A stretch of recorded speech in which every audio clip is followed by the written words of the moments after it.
we got the iridescent moon's marrow and restored Columbina's strength. And that's all that matters. In other words, mission accomplished. Paimon wonders how everyone else is doing. Oh, do you think the others are making good progress? Hope it's all going smoothly. Oh, hey look! They made it back as well! Prince! Lama! How did it all go? All is well, thank you. Nefer and Yehoda had to stay at the curatorium to wrap things up, so they won't be joining us for now. I ran into Miss Anefa and Miss Aino on the way back. Their work is still in progress, so I suspect they won't be back for a while either. You seem rather cheerful today, Mr. Flintz. I certainly am. I achieved what I set out to do and came away with more than I bargained for.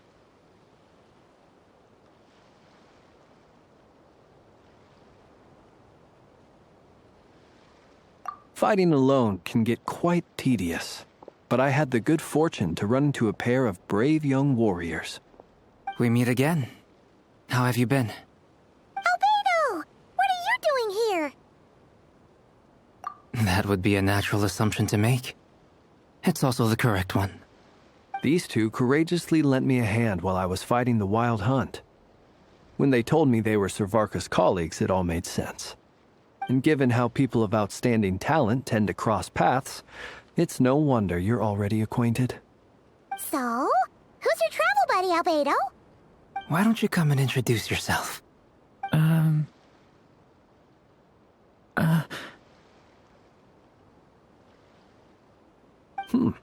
A gentleman of few words, I see. And a rather stern countenance. I presumed you were acquainted with him. Is that not the case?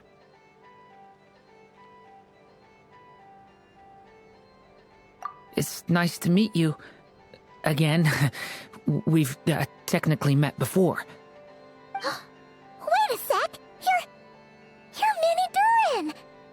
That's right. It's me. I'm glad to see you again.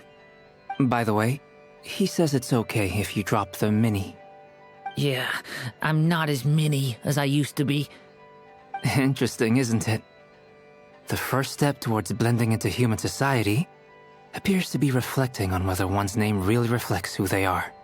Wow! You look so different! In a good way, of course. It's great to see you looking so healthy. Thank you, Paimon. And although you're as mini as ever, I understand that diminutives don't always convey endearment. I'll be sure to simply call you Paimon as a sign of my great respect for you. Wow! You're such a smooth talker now. Paimon could get used to this. From now on, you may refer to her as your esteemed guide, Paimon. Personally, I think our little Paimon is the perfect size. When people call her Little Paimon, it's just because she's so adorable that they can't help themselves. If that's not a sign of endearment, what is?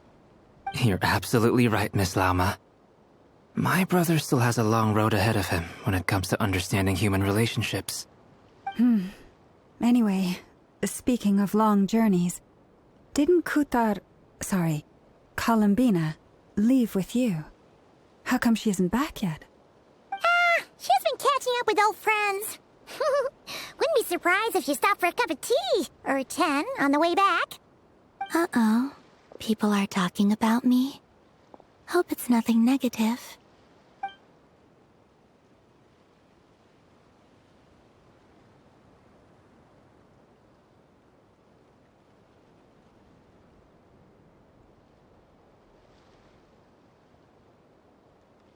Judging from your expressions, I'm guessing it all went well? It's getting crowded here. I'll go grab some chairs. No need. This is a job for an alchemist. I'll whip some up momentarily. Thank you for your hospitality, ladies and gentlemen, but I was merely escorting my friends back. I'll be meeting Sandrone shortly, as we still have some things to discuss. It's been a pleasure, everyone. But this is where I'll say goodbye. We really appreciate your help.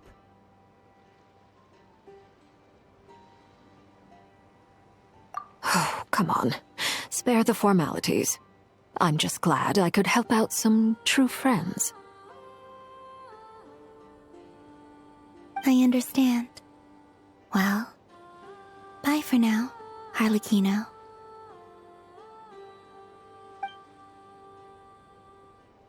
Oh, this place is hopping. It's probably a good thing one of us left. Otherwise, we might not fit all these people in. Are you saying we're about to run out of chairs? As a matter of fact, I am. Come on in and see for yourself.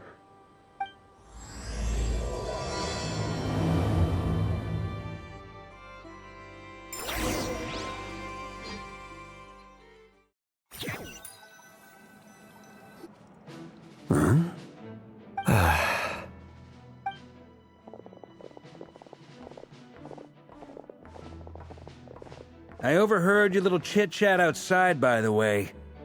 With Miss Columbina's colleague gone, we should be back to the original crew plus the other colleagues I brought in. Though, it looks like we have another new face.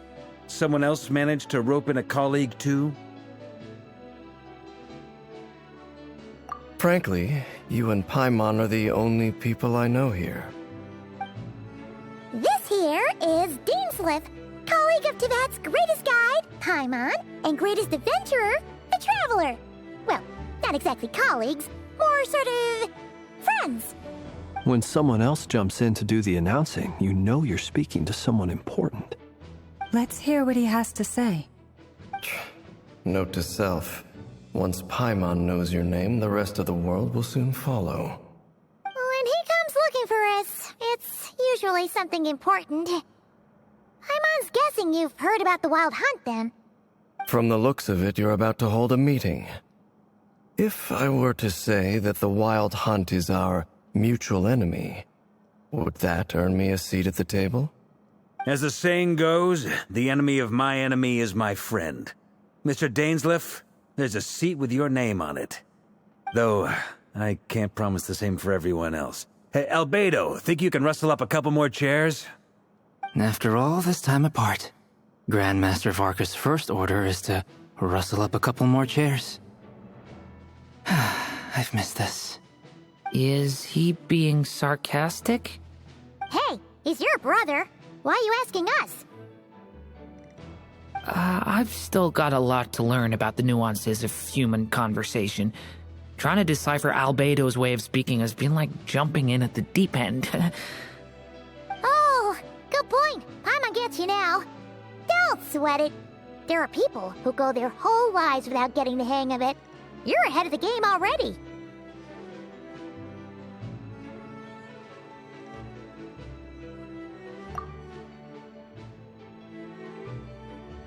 I wonder what's taking Nefer so long.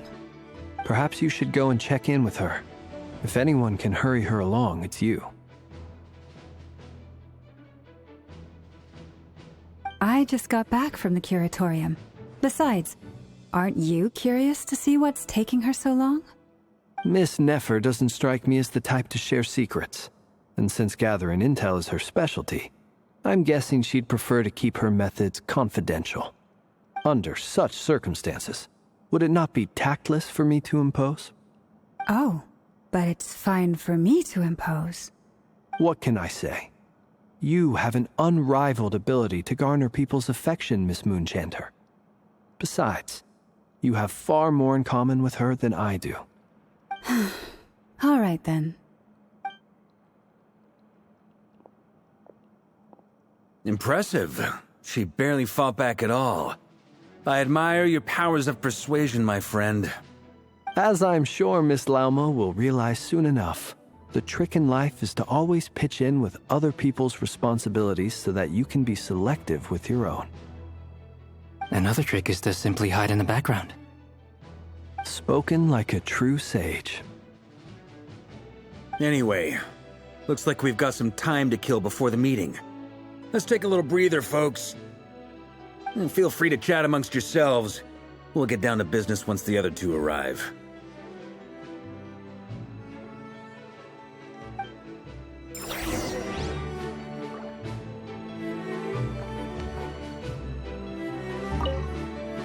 You're both awfully quiet. Why don't I start us off with an icebreaker? Much obliged. Have either of you ever had your portrait painted? If not, I'd be glad to help. That sounds like a lovely idea. You know how to paint, then? I dabble occasionally. He's an excellent painter. Tables, chairs, people, dragons, you name it. He'll paint it for you. I'm flattered. If I ever get the chance, I'd like to give it a try myself. I'll bear that in mind. Anyway, how about you, Durin? What sort of portrait would you prefer? Oh, I'd be fine with anything. Whatever style feels best to you. Very well. Then I'll play it by ear. You can replicate any style I want? I can try. If you show me a sample, I'll do my best to match it. Thank you. In that case, I'll dig up some reference material for you.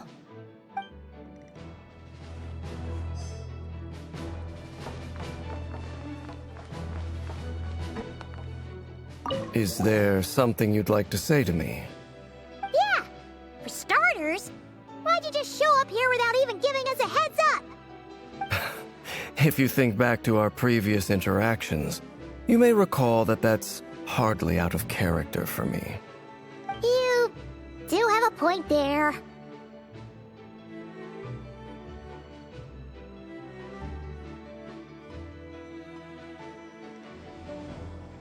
Oh yeah! You'll need to find somewhere to stay the night too, right? Want to tag along with us? You never know. We might get a group discount. Sure, let's do that. Great! Paimon will handle it! And in return, we can get Dainslift to be our very own personal bodyguard. If that's what you had in mind, you should have said so sooner. I'd be happy to help. Oh, okay then. Paimon was only kidding, but good to know. Anyway, since we're all here together, we might as well watch each other's backs. That's just what friends do, right? Indeed. Thank you.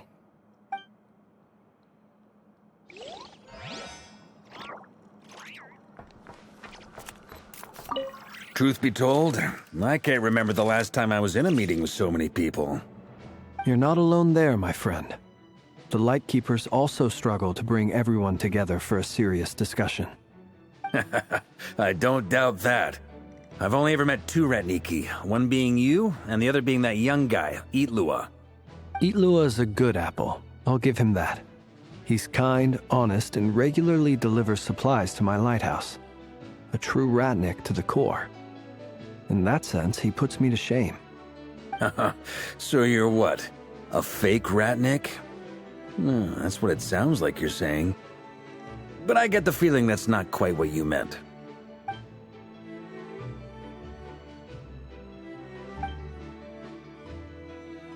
Come on, why the awkward silence? Sorry. I'm not even gonna bother trying to hide it. You've known all along, haven't you, my friend?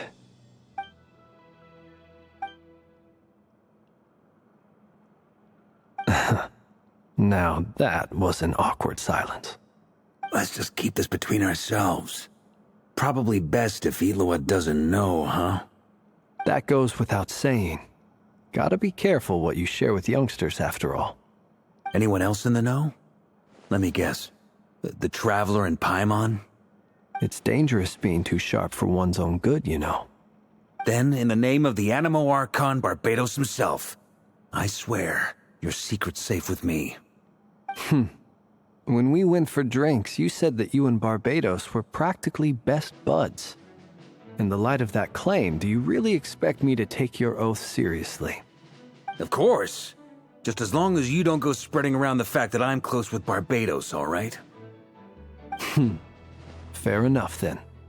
Nothing like a bit of mutual leverage to seal the bonds of friendship.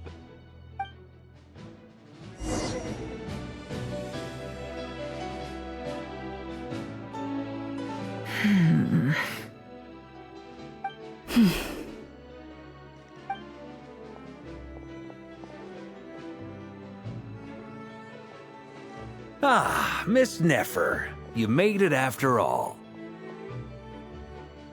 But what about Yehoda? I'm here to give you an update on how things are going on our end. Once this is over, I'll be heading straight back to continue my work. I left Yehoda back at the curatorium to watch over things while I'm gone. Huh. So much for just this once.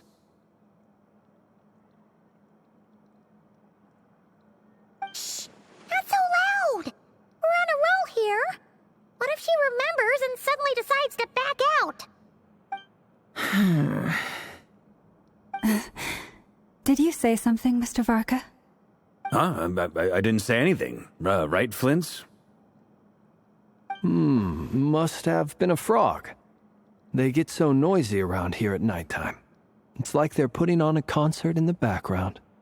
Anyway, before we begin, there's a few introductions to make.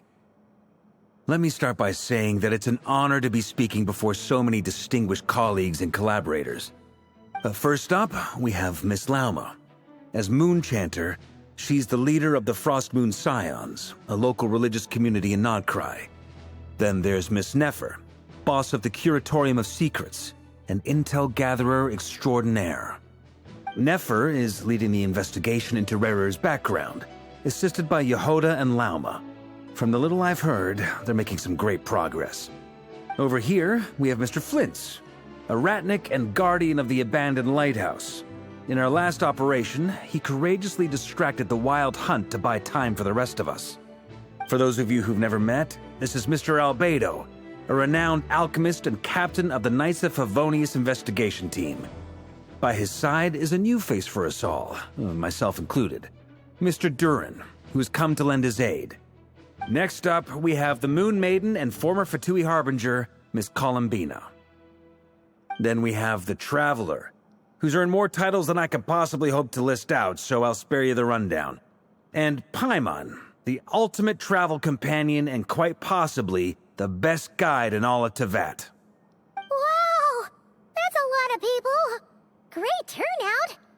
Miss Nefer, it looks like you might have another job coming your way, so, congratulations on the booming business, I guess. You think I haven't got enough on my hands as it is?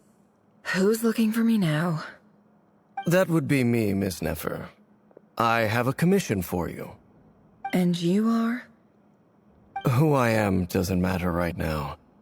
What does matter is that I'd like you to gather more intelligence about the Recher of Solnari. Well, it's not as if we never take on anonymous commissions, but in your case, I'll have to decline. I'm gonna take a wild guess and say your job's probably more hassle than it's worth. Something about you seems like bad news. It's my eyes, isn't it? Conrian, I assume. And what's with the mask? Are you trying to hide your identity? In any case, the fact that you're even still alive raises an awful lot of questions for me. My name is Dainsleif. And yes, I am from Conria. As I'm sure you're aware, the Recher of Solnari's real name is Rerir. He was once an acquaintance of mine. Really? Then you must have been quite an influential figure yourself. You flatter me, but none of that matters anymore. My point was simply to clarify why I have asked Miss Nefer to investigate Rerir's background. So you're both from Conria, and it sounds like you used to be friends? What am I missing here? Surely you already know how he became one of the Five Sinners. I'll tell you everything I know. The history of Conria, the names and identities of the Five Sinners. I remember it all like it was yesterday. I have never spoken openly of this before, but the truth was exactly as people say. The Five Sinners were each driven by their own desires, and it was by playing upon these that the Abyss tempted them to their fall, tearing Conria apart in the process. The visionary, Vedifenir, who wished to foretell the future. The wise, Haroptatir, who sought limitless knowledge. Gold, Rhindaughter, who desired to create life. The foul, Surtologi, who pursued supreme strength. And last, but not least, Raker of Solnari, Rerir, Ravager of the Moon. Of the 5, Rerir is the only one who remains a mystery to me. He never harbored grand ambitions, so what changed in the space of a single night? How did he come to fall like the others? In other words, you're saying that his change came as a shock to you, and you have no idea what actually happened? That's right.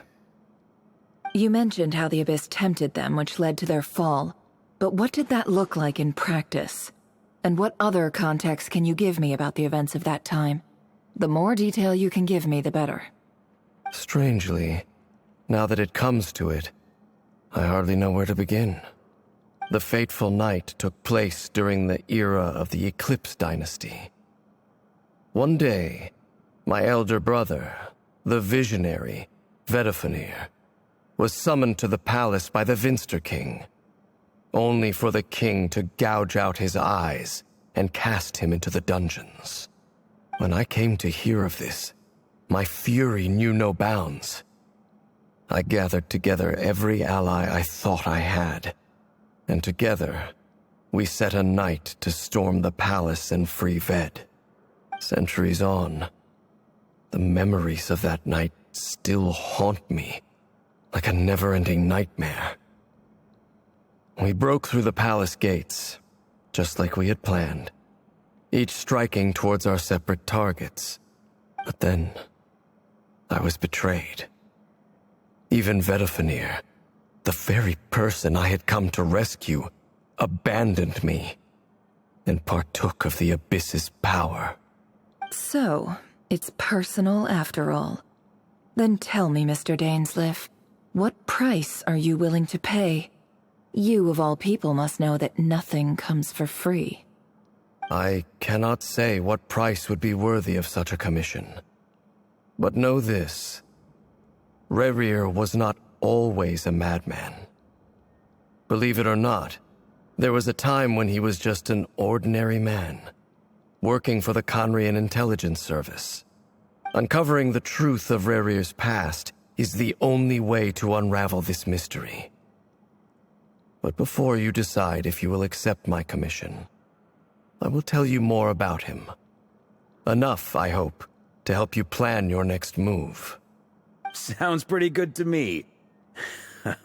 Feels like we just flagged down a random passerby, only to discover he's actually a master strategist who has a score to settle with our enemy.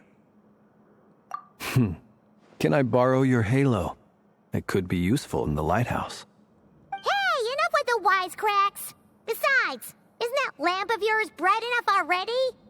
Relax. It was meant to be a compliment.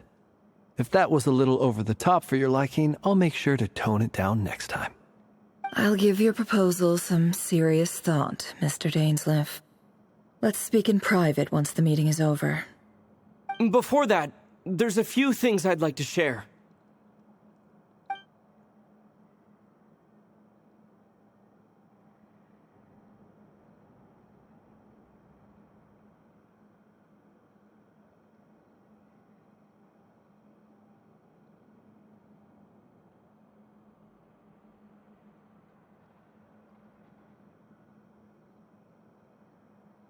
Now that we've united the hearts of the 3 moons, your power should be greatly enhanced. But it seems like that hasn't happened yet. I believe it will take a little longer. You've done so much for me, so I want to be completely honest with you all. Even though I'm doing a lot better now, the truth is, my recovery will likely be an ongoing process. From the moment I was born, my power has been slowly ebbing away. And that is because Tevat has never accepted me. Even with the moons united as one, it seems my rejection cannot be undone. So far, I have yet to find a solution. It may turn out to be a problem that will plague me until the day I finally leave this place behind. Even so, I will do everything in my power to help you drive out the Raher of Solnari. As Arlecchino put it, this is not about chasing the spoils of victory, It's just a gesture of heartfelt gratitude. Kutar.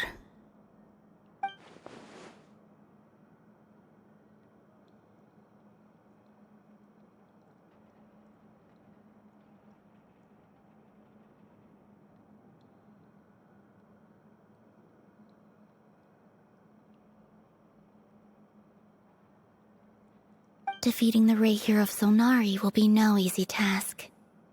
While my strength slowly recovers, we'll also need to gather more intel. Naturally. We should take all the help we can get if we hope to defeat him. We've considered several viable plans now, but our choice hinges on the answers to a few key questions. Is it even possible to kill Rahier? What experiences shaped the person or monster he became? And what's he really after?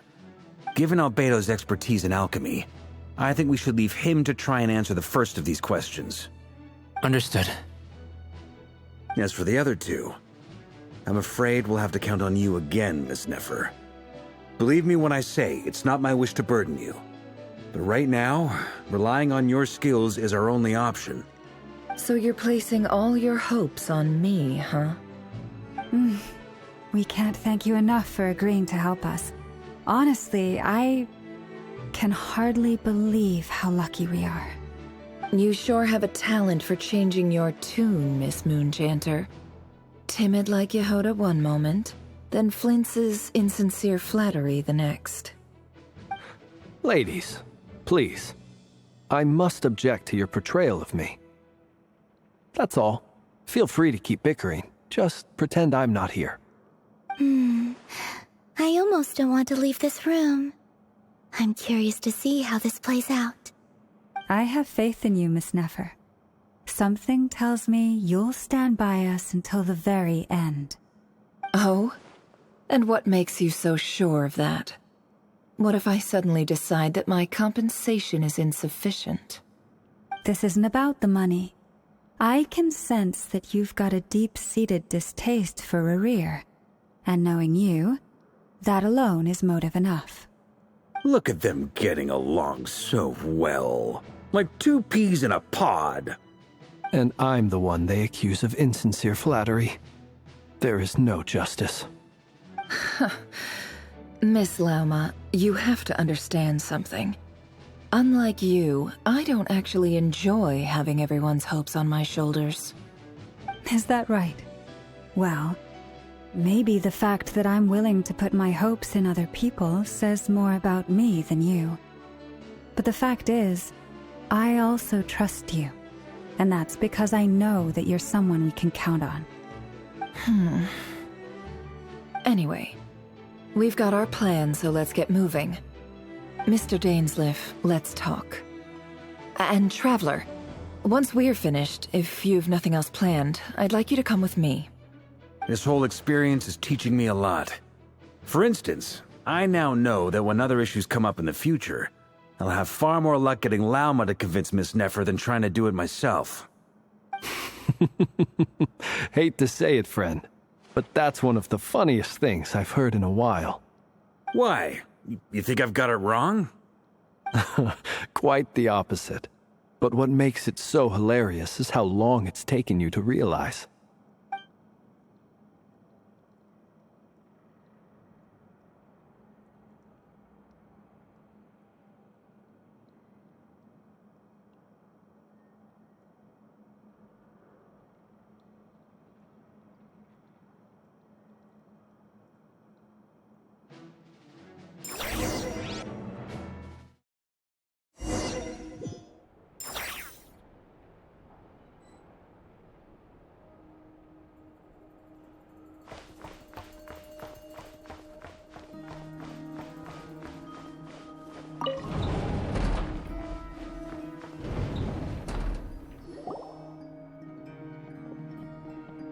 Thank you for waiting. It's okay. We actually used the time to help Dainsleif get a room at the hotel. That's very considerate of you. Now, I trust you share my curiosity about Rahier's past, and you seem fairly familiar with Mr. Dainsleif already. We spoke at some length after the meeting. He was the one who suggested I should invite you to join this operation. He feels confident that these secrets will be safe with you. Dane has a lot of faith in us, that's for sure.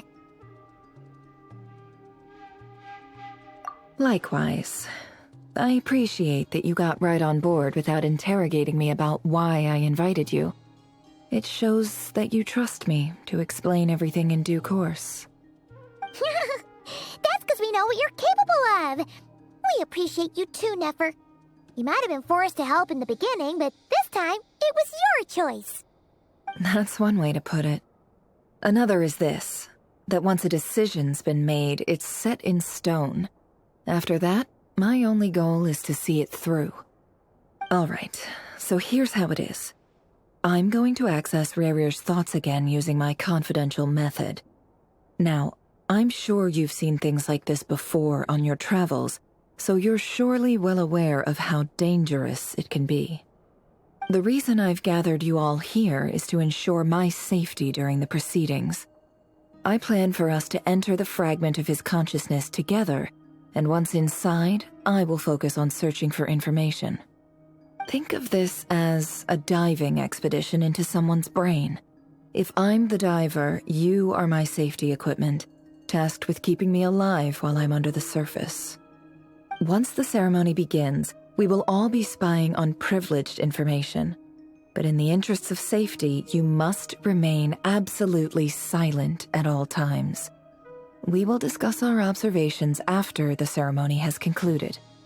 Lastly, any individuals of a weaker constitution are advised not to partake in the ceremony. In any case, Paimon has her own job to do, which requires staying in the room but not joining the ceremony.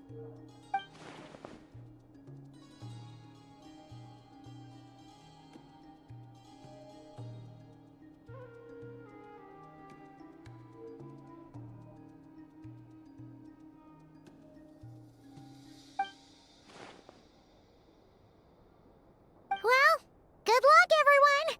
Sounds like all Paimon can do is cross her fingers and root for you guys. There's a little more to it than that. I was being serious when I said you have a job to do. While the rest of us are inside Rarir's mind, it's imperative that we have a team member on the outside. In the event that something goes wrong, you will be our first responder. I don't anticipate any issues, but the extra level of safety will be greatly appreciated. I second that. This is a dangerous operation here, and you're our whole rescue team. That's pretty much the most important job in the crew. So, Paimon's like the lifeguard? Yeah, that makes sense. All right, got it. Good. Please, take a seat. We'll get started momentarily.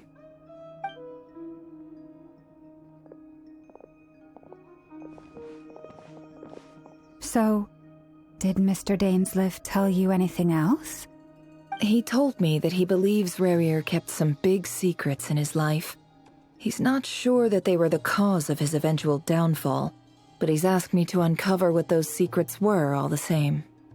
But surely you're not planning to go through with this, no matter the cost. If you think that, you'd be overestimating me. I'm a businesswoman, not a mercenary. But I do have my own professional reasons for taking this job. You think I'd turn down the opportunity to get a first-hand glimpse into Conrian history? No chance. Well, as long as you don't let morbid curiosity get in the way of safety concerns, we're good. We'll do whatever we can to help you. You're such a killjoy.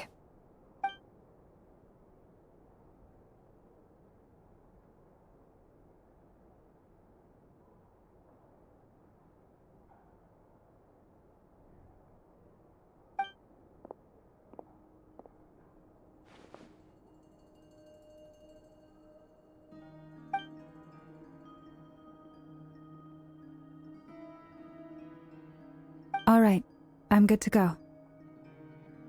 All set over here, too.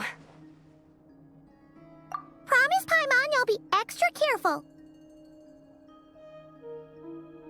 All right. Let your whole body relax. We're about to begin. Close your eyes.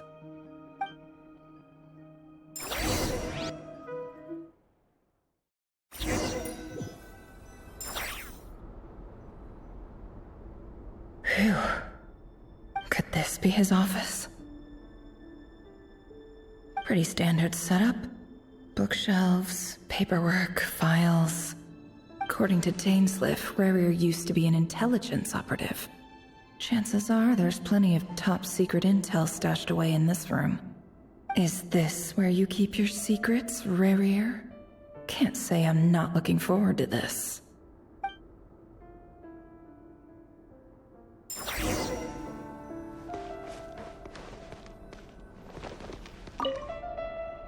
A file tucked inside a folder. The title reads, Dear Breakfast Shop Owner. It's a list of names. But at this stage, I have no idea who any of them even are.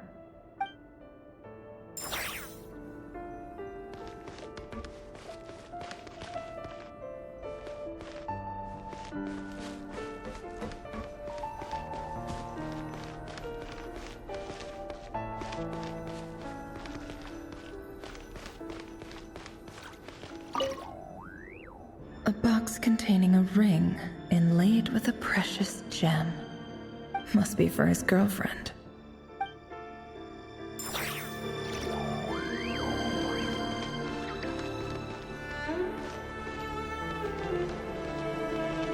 He looks even gloomier than last time.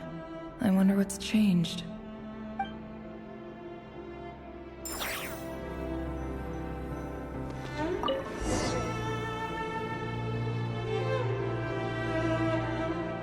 Today's files are in.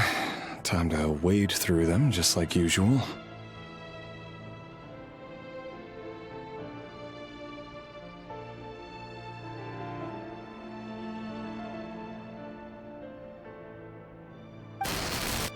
Male, 51.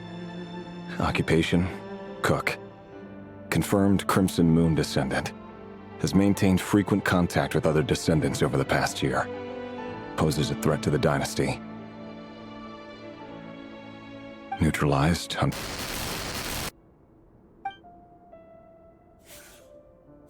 This one should be archived under purged targets.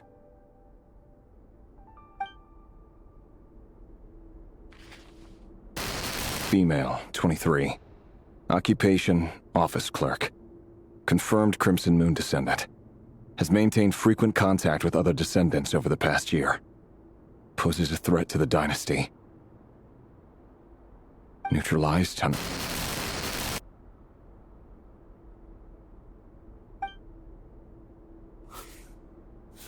Another one for purged targets. Sounds like she was that other man's daughter. Never mind. What's it got to do with me?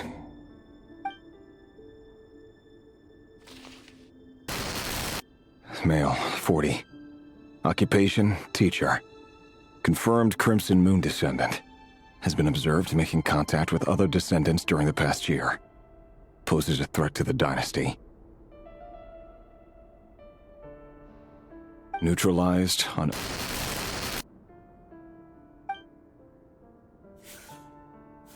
Just another nobody for the archive.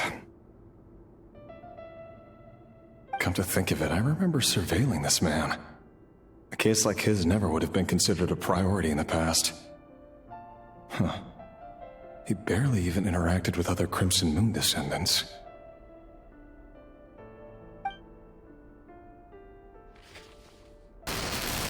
Female, 16. Occupation, none. Orphan and confirmed Crimson Moon descendant. Has been observed making contact with other descendants during the past year. Poses a threat to the dynasty.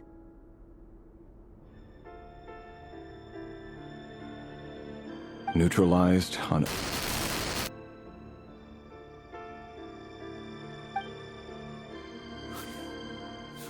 Filed.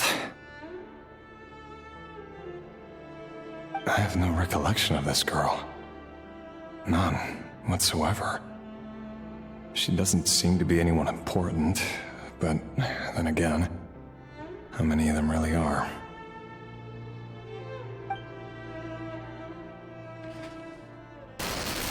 Female, 13. Occupation, none. Orphan and confirmed Crimson Moon descendant. Has been observed making contact with other descendants during the past year. Poses a threat to the dynasty.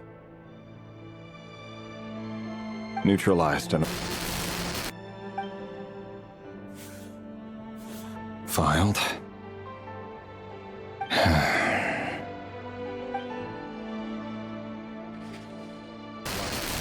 Male, 11.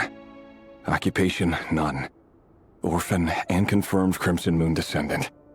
Has not been observed making any contact with other descendants during the past year. Poses a threat to the dynasty. Neutralized and...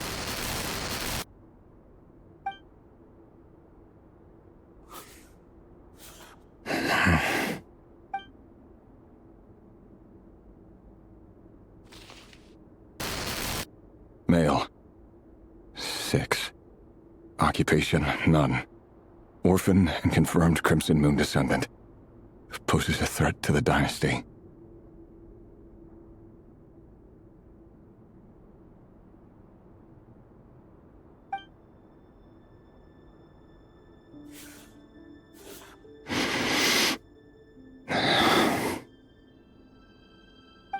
It's funny, isn't it? Your job is becoming both harder and easier at the same time, depending on how you look at it. Sooner or later, the Crimson Moon descendants will be completely wiped out. But as their numbers dwindle, they become harder and harder to track down. That's not how it is. Fortunately, however, most of the able-bodied adults have already been taken care of. The remaining weaklings will be increasingly easy to deal with. No! No. My job is to ensure the survival of the Eclipse Dynasty. And the only way to do that is by eliminating any and all potential threats. It's a perfectly legitimate line of work. Every single one of my colleagues can attest to my fairness. And if my friends were aware of the facts, I know they'd back me up too. Assuming, of course, that they were aware of all the facts.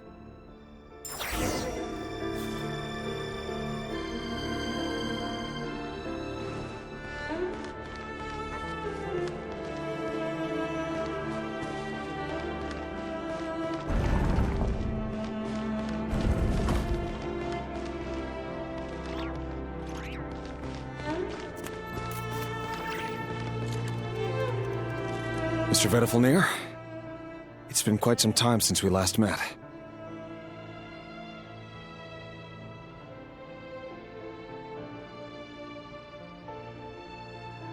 Revir, I trust you're here because you have something important to discuss.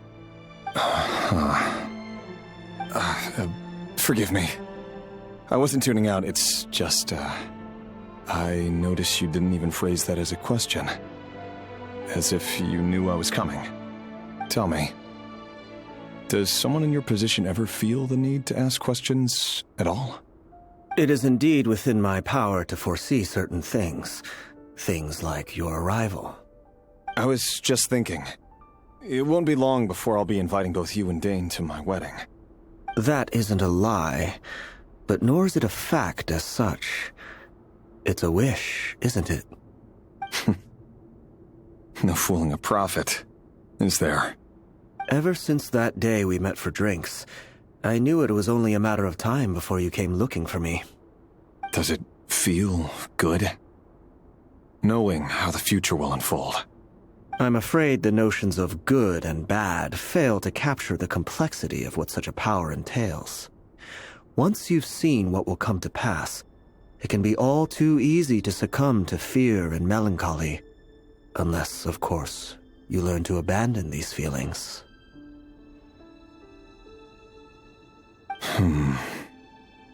You fear my silence. and longed to hear the words I left unspoken that day. That's right. You must have noticed my reluctance to broach the subject, and the reason is simple. Because the truth could never have lived up to your hopes. For both our sakes, such words are better left unsaid. The burden of prophecy was never meant for your shoulders. So who exactly do you deem worthy to hear your prophecies? None but our exalted king? Or rather, our king as he once was. You're closer to his majesty than I am. You must know better than anyone how much he's changed. You say that as though it is to my benefit. Yet precisely because of that, I dare not speak rashly. A king can turn out to be the most virtuous of rulers, or a tyrant more terrible than the most vicious of dragons. You are so wise and far-sighted, yet still you would have me live in fear of the unknown? You make a fair point. Especially given my silence alone was all it took to send you spiraling downwards. Very well then. Let me offer you some advice. And I say this not as a prophet or a visionary, but simply as the brother of your friend. For many reasons, there is very little chance of your marriage ending in happiness. If happiness is what you seek, you should find another fiancé.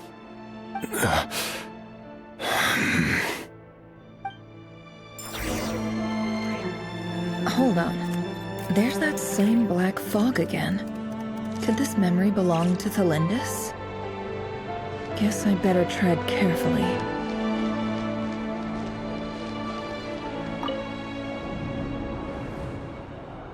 Wait. Hear me out. This time we finally got a clear look at his face and learned his true identity. His name is Rayrir, and he claims to be one of the king's guards. What did you say? A cruel irony, isn't it? The man you're set to marry leads a double life as a brutal executioner.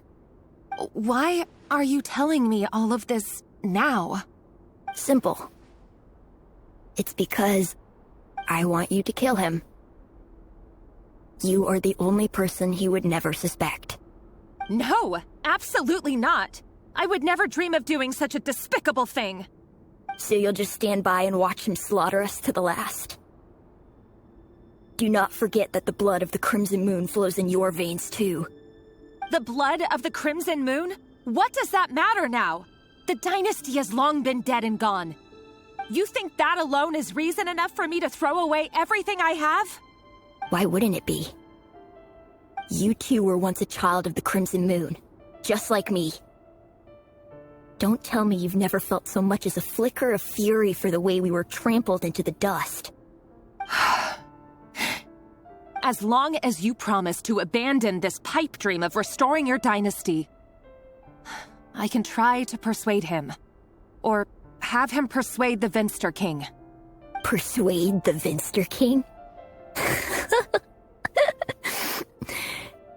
Do you even know why he's so obsessed with hunting us down? Why he keeps trying to force us to hand over our secrets? Over and over again? Or why we refuse to give up on restoring the dynasty? The Vinster King. A blind fool. His eyes clouded by powers from beyond this world. A petty little man with a miser's heart. And he dares to sit upon the throne? Mark my words. Sooner or later, Conria will fall. And it will be his doing. If you can't bring yourself to do it, so be it. Just you watch. It won't be long before calamity descends upon us all. The Rayrir of Solnari. That really is quite a secret you've been keeping from me, Rayrir. But who am I to talk? Am I really any better? I've kept my own past a secret this whole time too. Love should be built on honesty. But ours was born from lies. And yet, is it really so wrong to hide things that would only make life harder? If we don't cover up the parts that no one else should see, How can we go on pretending to be normal? Vedifulnir must have known all this. And that's why he made his prophecy. In the end, nothing stays hidden forever.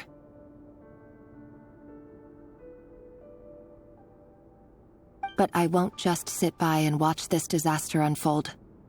I'll do everything in my power to protect what I cannot afford to lose, no matter who I have to face.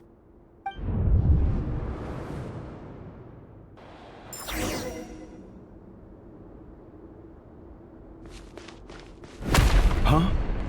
Was that Rerir who just walked past the window? Doesn't it give you the chills that he still takes the same road to work every day? As if nothing ever happened. Those people at the deli. Enough already. They're clearly pretty taken by their own disguises, so just smile and play along. Pull the rug from under beasts like that, and you'll risk having your throat torn out. Deli? Oh. They're talking about those people from the opposition. Right. I'd almost forgotten they used to run a deli. People of no consequence always vanish so easily. And no one even remembers them.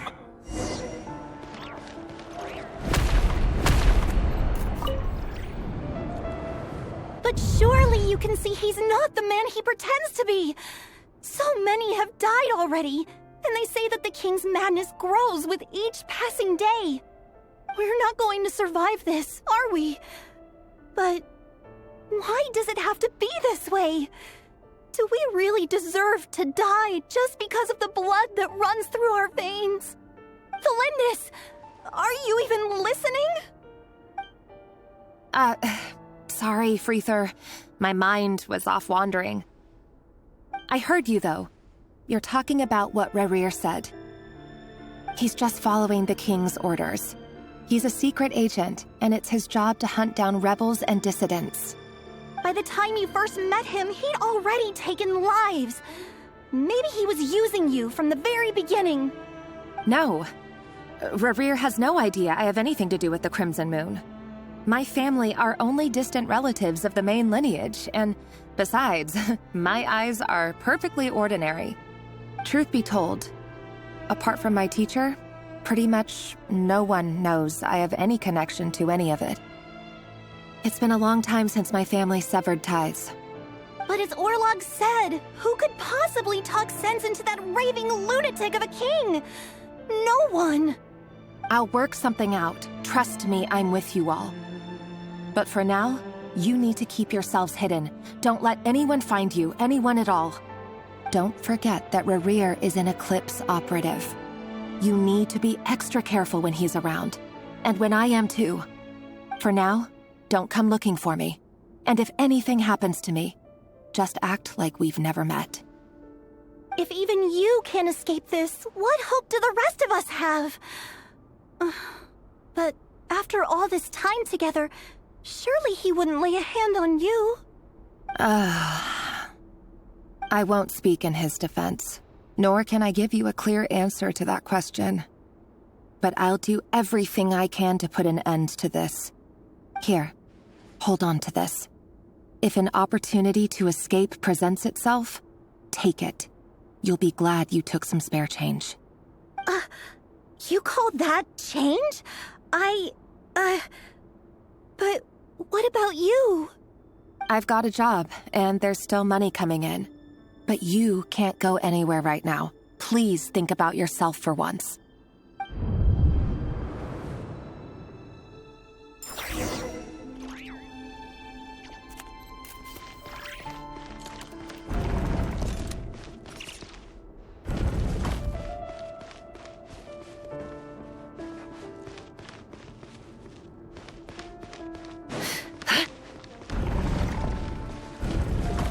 Another day, another round of assassination training. Training ground is just beyond this hidden passageway. When you kill a person, doesn't it bother you when you end up covered in their blood? Why would it? Aren't we all just walking blood bags? But not everyone is accustomed to hunting down others like prey. You've been a hunter for so long now. You seem to have forgotten that most people don't just go around killing one another. Don't trust your... Make sure you have a firm grip on the handle. Then choose your angle well. Keep your movements light and brisk.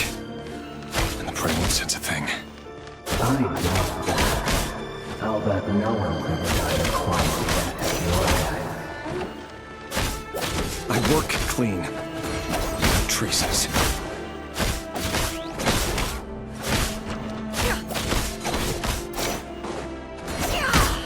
That doesn't make it open to though. The king just happens to be now. What if someone doesn't? That won't happen. He's changed. Ever since you fell under the spell of that power. In the beginning, maybe I should take out a handful of the guilty.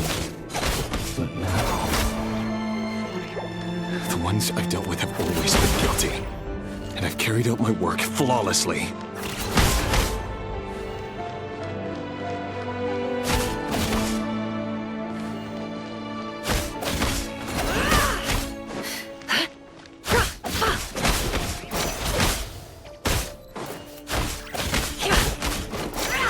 Can't hide the truth. You know why Felindis didn't accept your proposal, don't you? Was it because she didn't trust you? Or something else? Enough!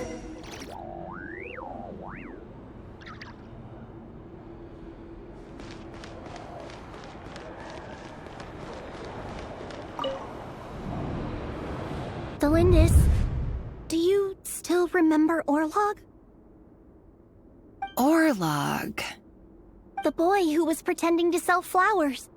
You spoke for quite a while, didn't you? Yes, we did. What about him?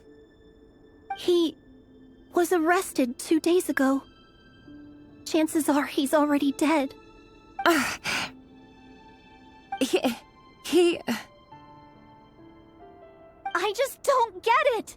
After everything he's done, why do you still stand by him? Or does it mean nothing to you that people keep dying? No, that's not... Just hear me out. I need to go now, Felindis. They're looking for us. You take care too.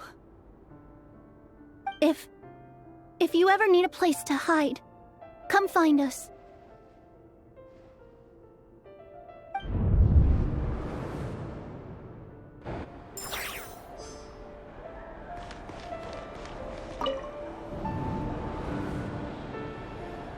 Author Felindis.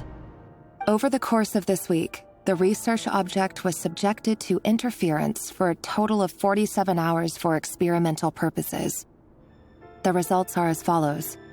All subjects of observation that were sent inside have now... The situation within is proving more problematic than anticipated. No progress whatsoever. What now? Won't you give me even a glimmer of hope? Things are getting worse by the day. I have to find a way or we'll all be in danger.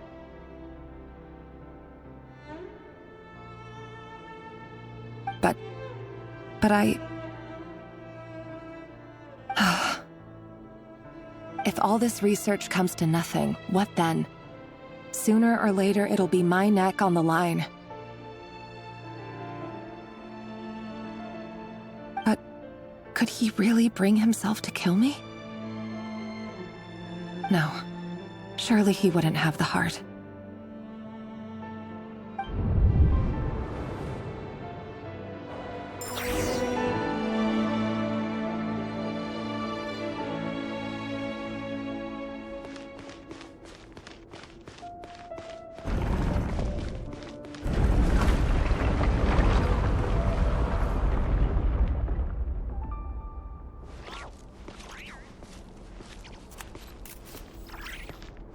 Why won't you just let us go? We don't even know each other. All we want is to live ordinary, peaceful lives. You want to live?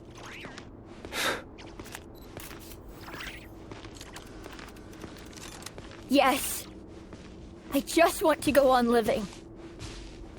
Is that really such an unforgivable crime?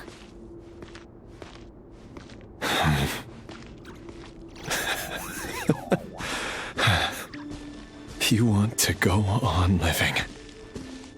I want to keep living too. To keep living forever. That's why I have no choice but to continue on the path I'm on. If only some savior would suddenly swoop down and change the way the world is. Too bad that's not going to happen. Imagine that. If there really were such a person, you and I wouldn't be standing here like this, would we?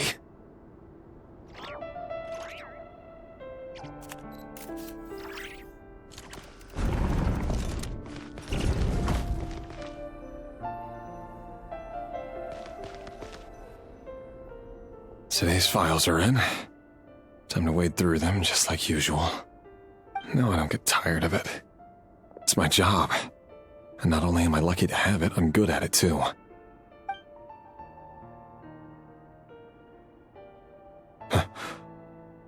Wait.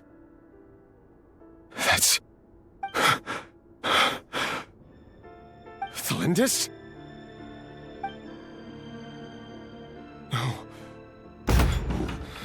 No.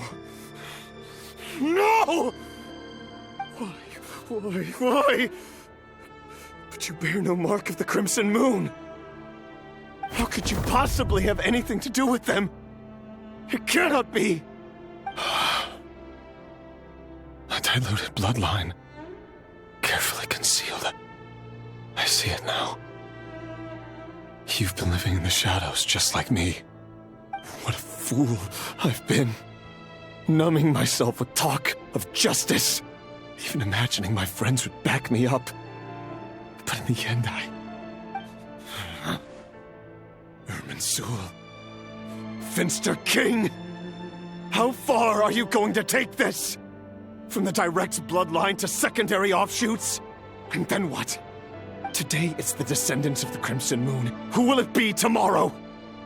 Will you not rest until everyone down here is dead? No.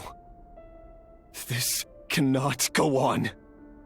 This is where it ends.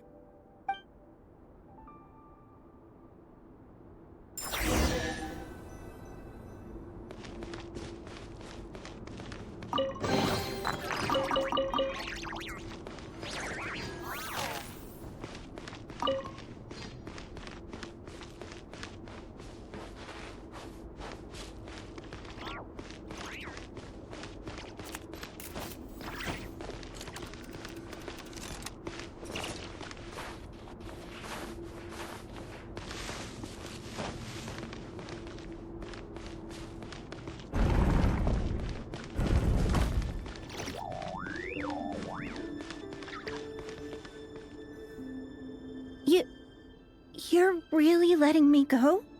I am. As long as you can guarantee that no one will find you. Don't worry, I'll be extra careful. No one will know I was here. But... what about you? Me? If you let me go, you won't be able to complete your mission, will you? Good point. In that case, maybe you should stay. No, please! I just want to see the outside world again. To... Go on living? Yes. I know you're a man of your word. So please, just let me go. If I let you leave, what will become of me? Just kidding. Go, now. But remember, don't let anyone know you were caught. We'll be seeing each other again very soon if you do.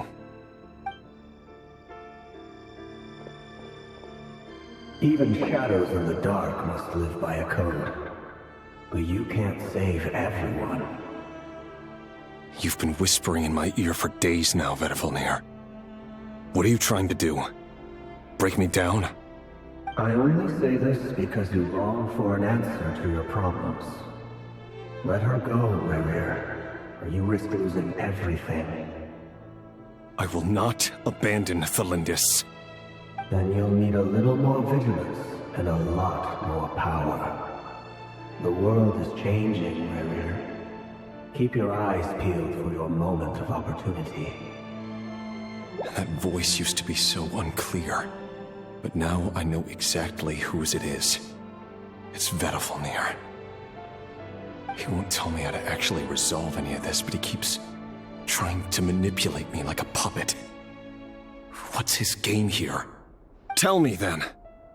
What will this moment of opportunity look like? And no answer. He's like a ghost. Always disturbing me when I'm on edge, but never answering when I need him most. So, the Eclipse Dynasty was purging, well, massacring the descendants of the Crimson Moon. And it seems like it was all connected to the Vinster King's research. The King's obsession with abyssal power left the future of Conria hanging in the balance. No wonder every aspect of Rerir's life was so unstable. And it looks like this Thelindis, Rerir's would-be fiancée, herself belonged to a sub-branch of the Crimson Moon Dynasty's descendants. It almost defies belief that a couple like them could hide the truth from each other for so long. If the Vinster King hadn't intervened in such a drastic way, they might have gone on deceiving each other for the rest of their lives. And why does Vedafalnir, Daneslif's older brother, keep talking in Rerir's head? This guy kept more secrets than I ever imagined. The human mind is like a vast desert of shifting sands. When you follow the flow of someone's memories, you only ever see the parts they're willing to let surface. Time for something a bit more creative. We've been inside Rerir's mind this whole time, building up a picture of his psyche. There's already enough clues on the board to start reading between the lines and mapping out the rest. Now, we can finally begin to put the pieces together. Sure, it'll only be a reconstruction, part simulation, part reasoning, but it's usually pretty accurate. Once we've built up a cognitive profile, we just need to cross-check the logic behind his actions. And then we'll be able to take a sneak peek at whatever it is that Rerir has really been hiding.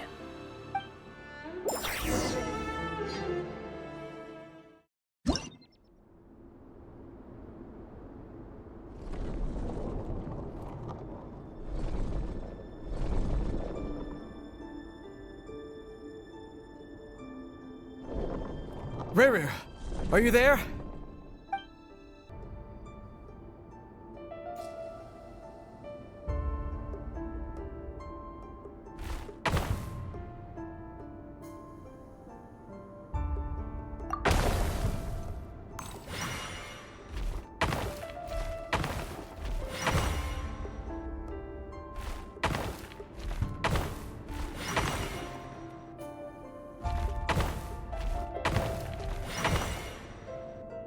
Hey, Rerir! Come out, it's urgent! Dane? What's wrong? Quick, come with me. I'll explain everything once we've met up with the others. Okay. I'll come. But Thelindis is still over at the Universitas. I'll need to leave her a note. All right then, but make it quick. I've never seen Dane so worked up before. Whatever this is, it must be big trouble.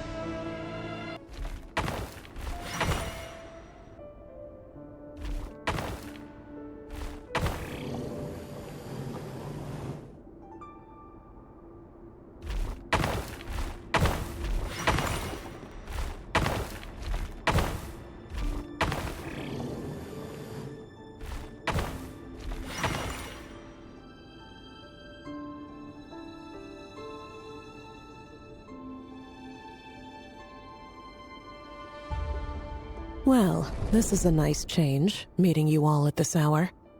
When men and women of ambition can speak face to face in broad daylight, I say that's a big step forward for our dear Conria. Don't be ridiculous. We do not fear the day. Why would we seek refuge in the night? You might ask your blade that same question. I'm told it prefers the cover of darkness. The word on the street is that Sir Delogi only strikes when he has an unfair advantage. But that is patently false. I see you're missing an arm and a leg. Surely only a fair fight could explain that. If this is your way of offering me replacement limbs, believe me, I'll take them. Oh, we can certainly discuss that. With bioalchemy, anything is possible. Assuming I have your full support in my research. Lunatic. Robtatir, what brings you here? Why, Dainsleif, of course. He invited me. Please, cast aside your apprehensions, Miss Rhindaughter. Whatever the rumors may say, I am but a humble servant of the king, and I can assure you he affords me no greater convenience than he does you. Well, the Universitas Magistrorum won't stop fawning over you, so at least some of the rumors must be true. You're clearly doing well for yourself, so drop the humble servant act. It endears you to no one. You're president of the Universitas Magistrorum, the chief royal mage known as the Wise by royal appointment, and by far the most favored among the 4 pillars of Conria. Vice President Veit doesn't even try to hide his envy when he sees you. My success is the product of hard work and good luck. It's as simple as that. Were the king not such an extremist, I hardly think I would have received a senior post at my age. Of course, no job is without its gripes. Serving a king like ours can be a challenging task, as I'm sure you can imagine. And as for Efterveit, in missing out on the presidency, he's dodged a mountain of stress. Like everything else in life, it comes with pros and cons. You're all here. I apologize for the short notice, but it was an emergency.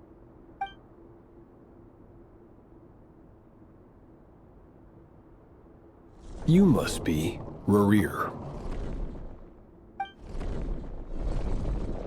Mr. Sir Delogi. Yes, I handled your case file during your sentencing. Nothing personal, of course. I'm pleasantly surprised that you remember me. You're clearly a person of substance if you've been invited here. But Dainsleif, you'd better have a very good reason for convening this little gathering. It's my brother, Vedofenir. After he spoke at the court this morning, the king was so infuriated by his words that he had him blinded in both eyes and thrown in prison. Vedofenir in prison? Strange. I thought the king trusted him and Horoptatir more than anyone else in the world. Does this mean the king's circle of trust just got even smaller? It has nothing to do with trust. It's about what the king wants, which is as clear as day to anyone paying attention. I simply appease him, because it's in the best interests of the Universitas Magistrorum. And also because you're slimy. Vedofenir, perhaps less so. But still, a visionless visionary? It rather inclines me to think that qualifications are not what get you ahead in Conria. Do you honestly think this is an important discussion to be having right now? Dane, what are you planning to do? Rescue Vedofenir, I assume. Correct. It will mean storming the palace by force. Tonight. I need all of you on my side. That's far too dangerous. And don't forget, Dainsleif, you're captain of the Royal Guard. You swore an oath to the throne. You've been planning this for a while, haven't you? I have no desire to commit treason. But whatever critique the king may have of Vedofenir, disfiguring your most loyal subject for putting the best interests of his court and nation first, this is not the conduct of a wise ruler. My blade will force the king to see the error of his ways. So, Vedofenir's prophecy enraged the king. I'm sure it wasn't what he wanted to hear, but if he won't take counsel even from the visionary, that is deeply troubling news. The extent of His Majesty's madness is now all too clear. The question is, how does a man like me get out of this situation unscathed? You have noble ambitions, Dane, but I'm afraid they don't do much for a guy like me. I'm not interested in saving the world. All I want is a letter of pardon. A letter of pardon? For whom? Thalindus? The chances of the Vinster King issuing a pardon for anyone connected to the Crimson Moon seem vanishingly slim.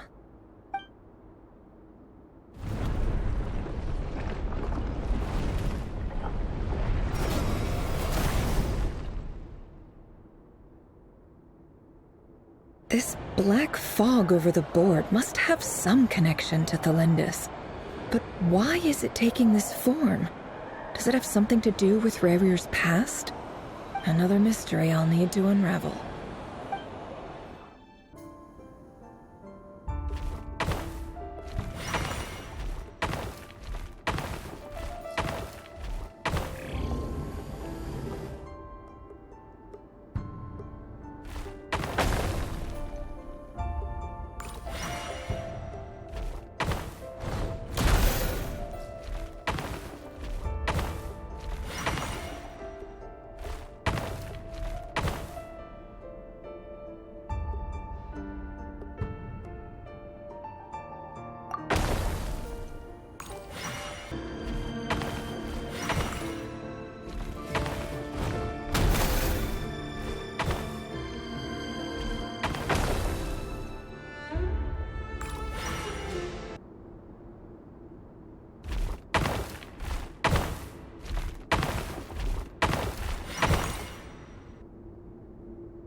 Author Thalindus.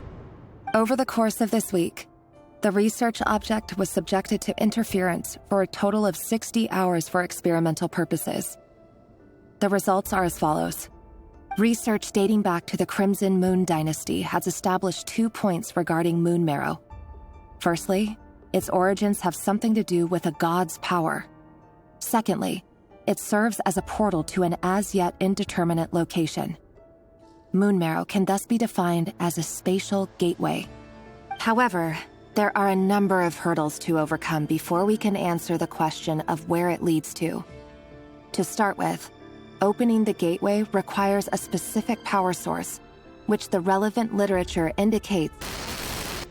An enormous amount of power is then required to keep the gate open.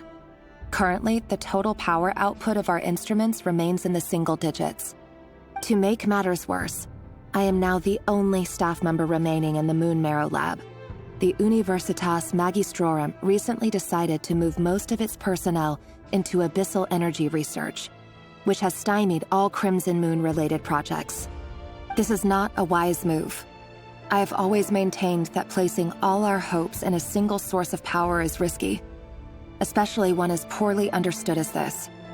As well as making ourselves overly reliant on a single resource, we are neglecting other promising technologies. I apologize if this comes across as disrespectful. But as a Moon Marrow researcher, I desperately want to see the world beyond the gateway. If we really made it there one day, what would we find? And how would we go about taming the unknown? My imagination is endlessly fueled by questions such as these.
This is for you.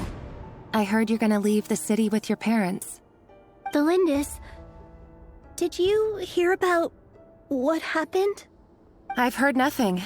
Rerir got back very late last Friday, and he was acting a little unusual, but he slept pretty well, so I'm guessing whatever he did was a good deed.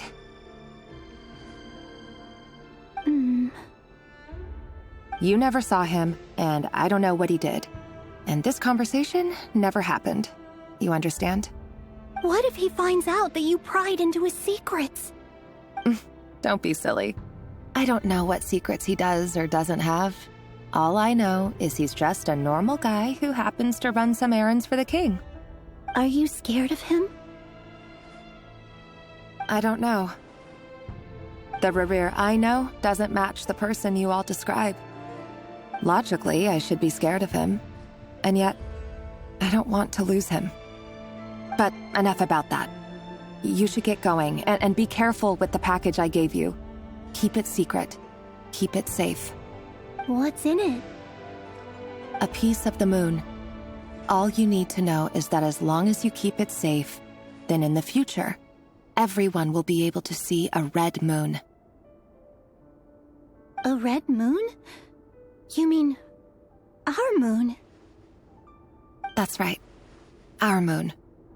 Promise me you'll look after it. I promise, Delindis. The Crimson Moon bloodline will never die out.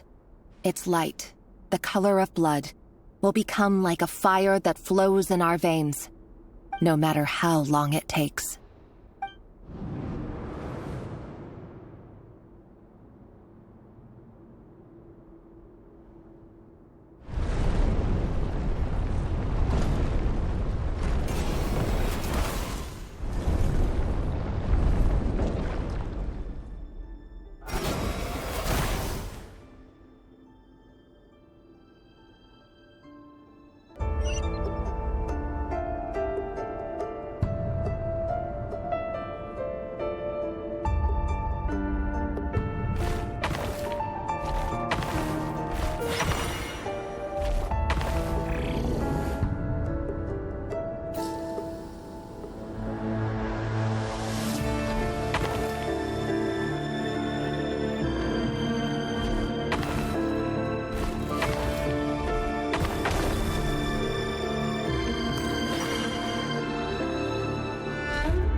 照计划行动，抓紧时间。戴因斯雷波大人，您怎么？您这是要谋反吗？背叛陛下的人是什么下场？您不会不知道，请三思啊！背叛？是他先背叛了坎瑞亚才对吧？如果你心中还有对正义的追逐，应该到我身边来。按照计划，王宫内驻扎的军事力量交由戴因他们解决，随后由海洛塔蒂和莱因多特破除王宫内的各种安保机关。而我的任务是前往大牢，营救维瑟弗尼尔。注意安全，稍后会合。维瑟就交给你了，拔剑吧，我将贯彻正义。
这里的气味并不好闻，环境也很脏污。陛下对待他的囚犯毫无风度，真糟糕。你在这里，维瑟弗尼尔先生？是你？很惊讶吗？不对，你这样的人真会有惊讶之类的感情吗？在我双目失明的瞬间，多少还是感受到了一些。惊讶于陛下的昏庸，惊讶于这世间对谏言者当真如此不公平。这一次，你又说了怎样的预言？那并不可称为预言，而该说是对王最后的劝解。王的神智以为他痴迷之物所掳，我只是告诉他，如此下去，坎瑞亚必将亡国。他却不听你的，还将你刺瞎，丢在这里。戴因喊我来帮忙，现在王宫里一片混乱，想必你已经预见了。一切都符合我所见的，但对这种种必将发生的事，我唯有叹息。叹息世间的命运如此不可撼动，给予一个人望见命运的能力，或许只会加速他心灵的衰亡。维瑟弗尼尔先生，请恕我冒昧，陛下对你抱有诸多猜忌，绝不是始于今日。拥有旁人不可及的智慧，遭到的忌惮与臆测，自然也是旁人所不可及的。陛下不愿你看见他不想看到的景象，就刺瞎你的眼睛，认为这样能阻止你遇见。他所做的事确实有其意义，我一度彻底失去看见未来的力量，直到刚才，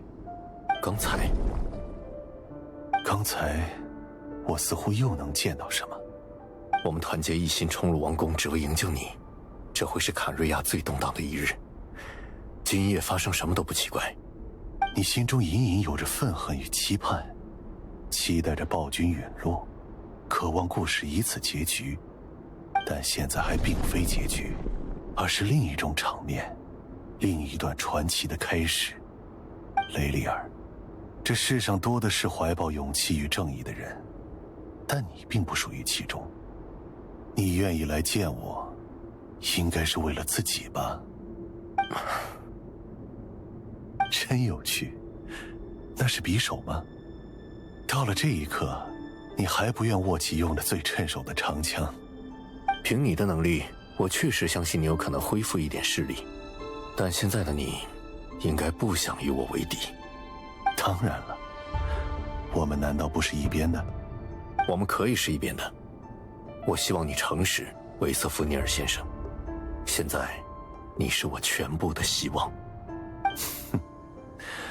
为了你与你爱人索林蒂斯的未来，王朝、国家、世界都很庞大。可我首先关心我自己，请原谅，我做不到放弃所爱之人来保全自己，但你能看到更广阔的未来，甚至看见一切难题的解法。所以，请你告诉我答案。命运中只存在对与错，符合与不符。命运从不问人们是否愿意放弃某些代价，去获得所谓的幸福。这正是命运残酷的地方，他看不上你的牺牲。不对，你明明一直在我耳边劝诫，告诉我要关注这世界的变化，告诉我更多力量才能保护我爱的东西。是你引导我看见灾难，又不愿教我躲避的办法。你到底想干什么？劝诫，在你耳边？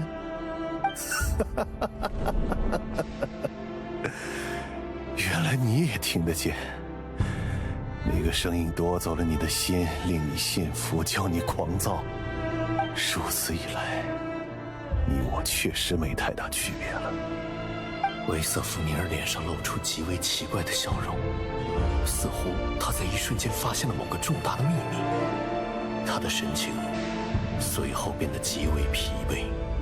既然如此，我给你的劝解是：你必坚持，笃信一切苦难都是通往未来的桥梁。只要你还活着，你们的故事就不算走到结局。这是唯一与命运抗争的可能。除此以外，我无权干涉任何事。任你信与不信，我都言尽于此。我会去验证这句话。感谢你打开牢门，作为报答，我要告诉你另一个不容忽视的事态。正在这时，王都各处传来了异常的能量波动，我们无从理解那意味着什么。如果我是你，我会选择去神秘院看看。神秘院？啊，走了。雷利尔，我想我们很快就会再见面的。维瑟弗尼尔还说了什么？我听不清。我甚至没有搀扶他走出牢门。我没有时间。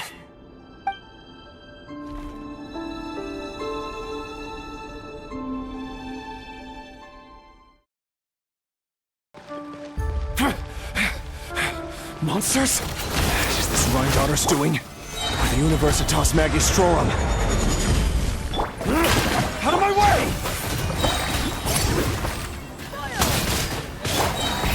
Rev the engines! Incinerate!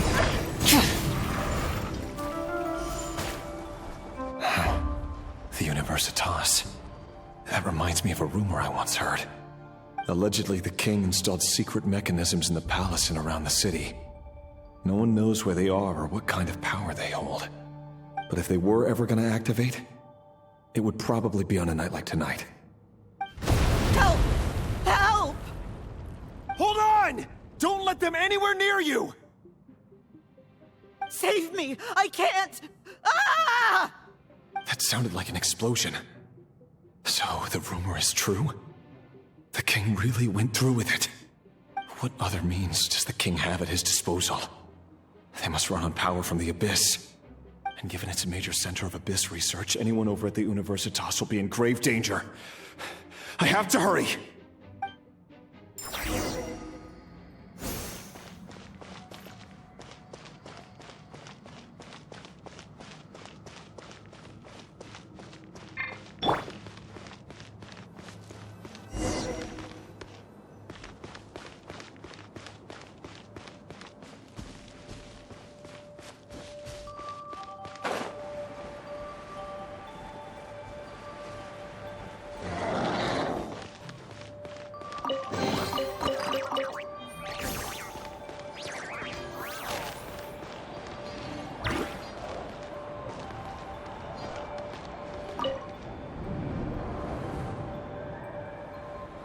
Monsters! At the Universitas Magistrorum? Why now? Oh no! They're coming! It's no use. The table won't hold out much longer. The weapons. Where are the weapons?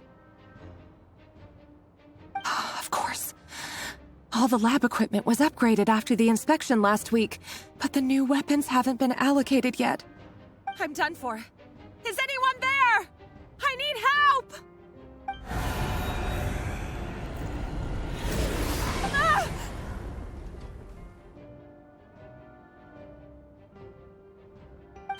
Stay back! Please stay back! Please!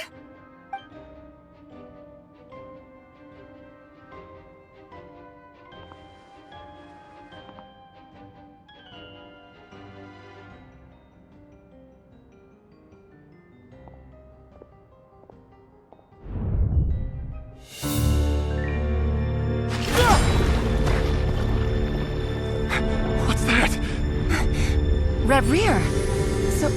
So the rumors about your work are true. What?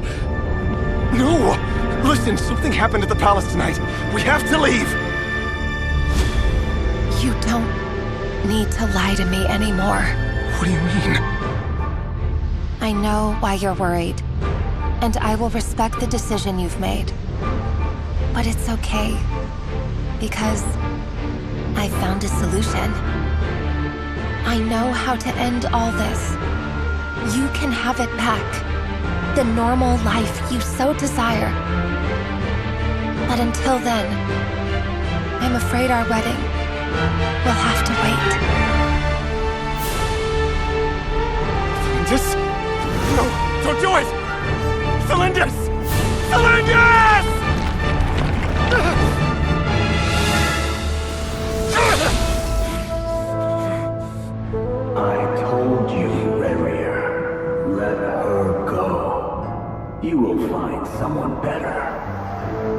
No, I won't do it. I have to save her.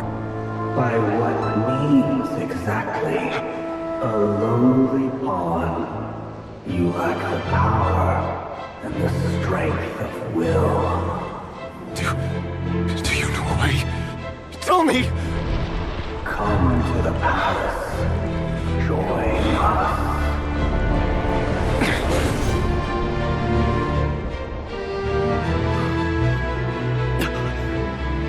Rerir, thank goodness we... Step forth and take your share. You made it. Not you too.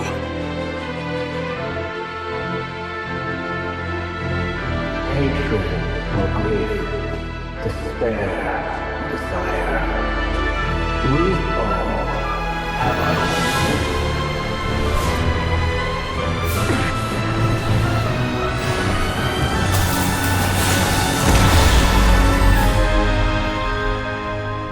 Rerir. Rerir. Lindis. Were you daydreaming?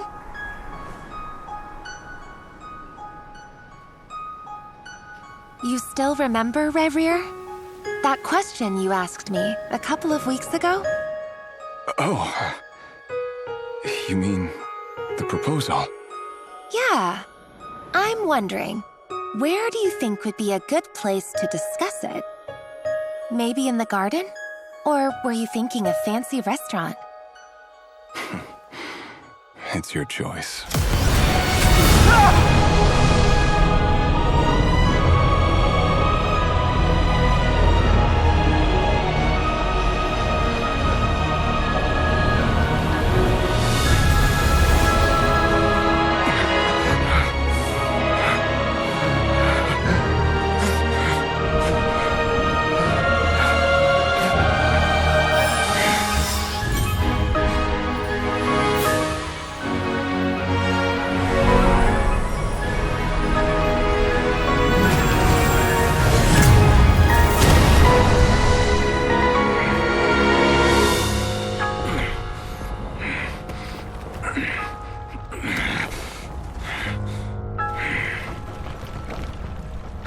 Find you.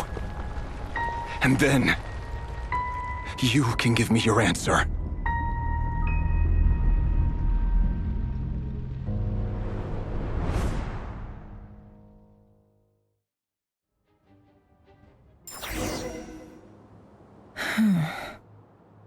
So that's how the Raker of Solnari was born.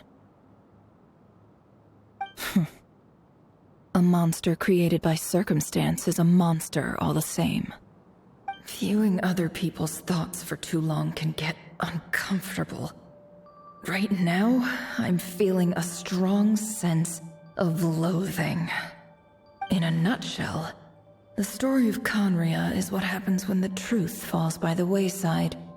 Everyone tells little white lies, and before long, you have a huge pack of lies that destroys everything.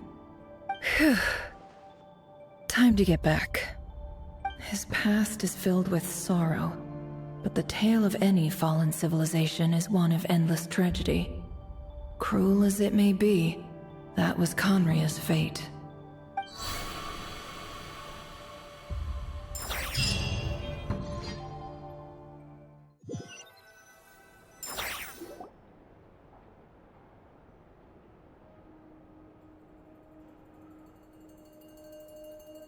Everyone, I'm back. Can I get a standing ovation? Never! How are you holding up?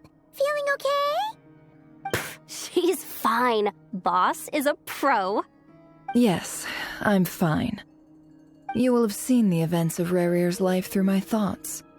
It's now clear that he is just a regular nobody, driven by personal tragedy, as he said himself. I mostly agree. There's only so much we can know about him from his memories alone, but they did give us a clear glimpse into his life in Conria. However, I would not consider Rerir to be a nobody. He was deeply involved in the events of that era, yet When the catastrophe of a generation strikes, nobody is safe. Sounds to me like you're speaking in riddles again. Is this you urging me not to abandon the people of Nodcry in their hour of need? That's not what I meant. Although I do hope you choose to remain a part of the plan. Without you, the mission ahead will be all but impossible. Then try to remember that I respond better to the carrot than the stick. And I don't appreciate being bossed around. Now, as for you, Missy, you were excellent. You stuck to the rules of the ceremony and kept your mouth shut the entire time. Bravo. Cool. So, can you fill me in on the deets now? Most of what I saw went right over my head. Patience. You'll hear the whole story, don't you worry. But let's meet up with the others first. It will save me narrating it twice. Yehoda? Yes, boss. Let me get that door for ya. That's more like it. For a moment there, I was worried you'd forgotten about the first clause of your employment contract. Forgive my curiosity, but what does the first clause say? It says I gotta do the annoying stuff that boss is too lazy to do for herself. Like opening the door, pouring the tea, yada yada. Is that right? If something is in the contract, it's because she willingly agreed to it. Rest assured that the Curatorium abides by the very strictest of labor policies. You don't seriously think I'm cruel enough to treat her like my slave? In any case, I've hardly shied away from my share of the work today. Hope I don't catch Flintz and Varka lounging about in their chairs, enjoying a leisurely cup of tea. There's nothing I dislike more than other people enjoying themselves while I'm hard at work.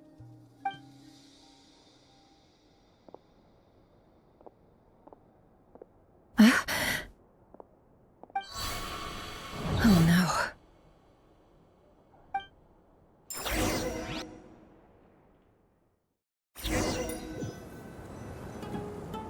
Sorry to disturb you, but we seem to have run into some trouble. Evidently so. Don't worry, I'm not about to leave you to fend for yourselves. I'm not that kind of boss. And it would go against the Curatorium's labor policy. I'm sorry? What did you hear me say? I wasn't talking about labor policy. Wait. How long have I been standing here? Not long.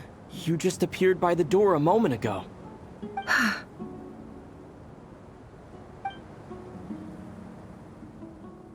Boss, what's wrong? You look like you've seen a ghost. We've been tricked. We never left at all. Somehow I hallucinated that whole scene back inside the office. Hallucinated? But how? How indeed. This place should heed my will alone.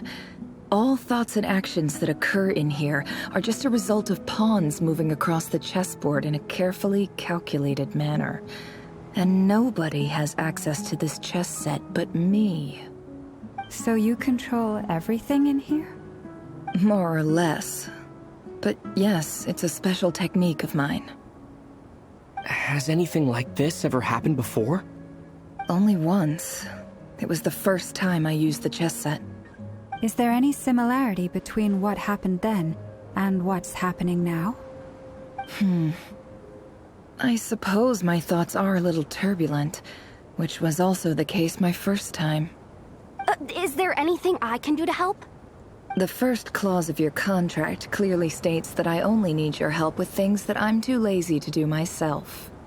Meaning you're not feeling lazy right now? Meaning this is not something Yehoda can help with. The chess set is a personal treasure that I alone understand. I must be the one to find our way out of here. Boss, it's fine. Really. Let me do something useful. Oh, listen to you. Whatever would I do without you, Yehoda? What? Really? Yes, really. Where would I ever find another employee as obedient and servile as you? God forbid anything ever happens to you. Oh, okay. Well, anyway, I was thinking of fetching some water. There's gotta be a source around here somewhere. I suggest everyone finds someplace comfortable to take a rest. We gotta conserve our energy. Even though all this chess malarkey doesn't exist in a physical sense, mentally speaking, it's all real. And so is our tiredness and fatigue. You don't want to dismiss mental fatigue. Just because it isn't physical doesn't mean it's any less serious. But anyway, I got your backs, so don't worry about a thing. Don't I have the best employees? Jealous much? If we can find a suitable time, I'd love to borrow Yehoda for a day to help out at the Frost Moon Scions. Would you be amenable to that, Boss Nefer? Oh, Lama. Have I ever told you just how pretty you are? Beauty runs from the tips of your antlers to the depths of your imagination. Time to rally, everyone. Follow me. As we continue our journey, the same rules will apply. That means stay focused and no talking no matter what we encounter. And don't disturb the chess pieces. You have my word that I will get us all out of here.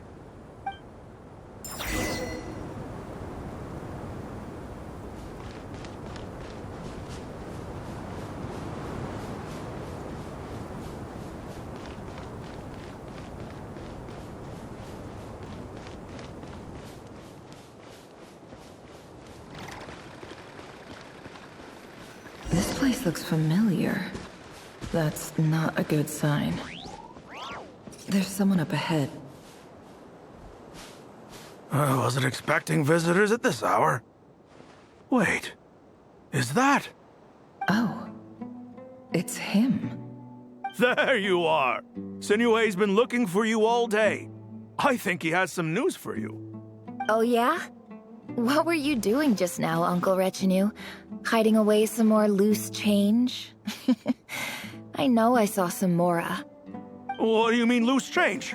Oh, come on, I'm too old for this. Just pretend you saw nothing.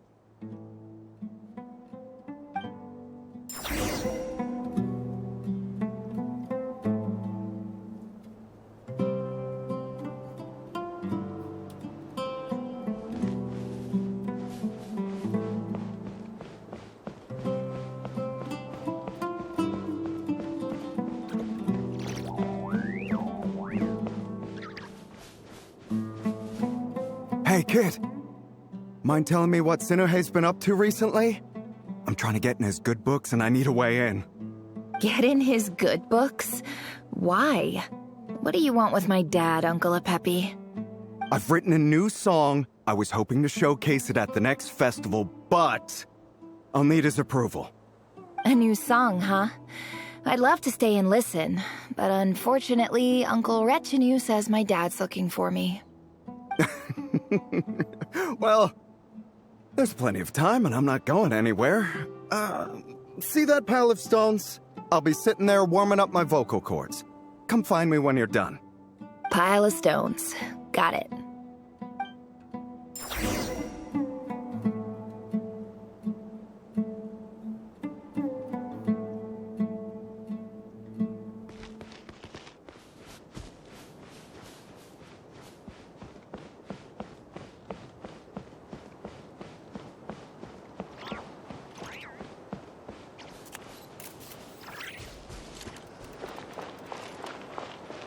Hi, Dad.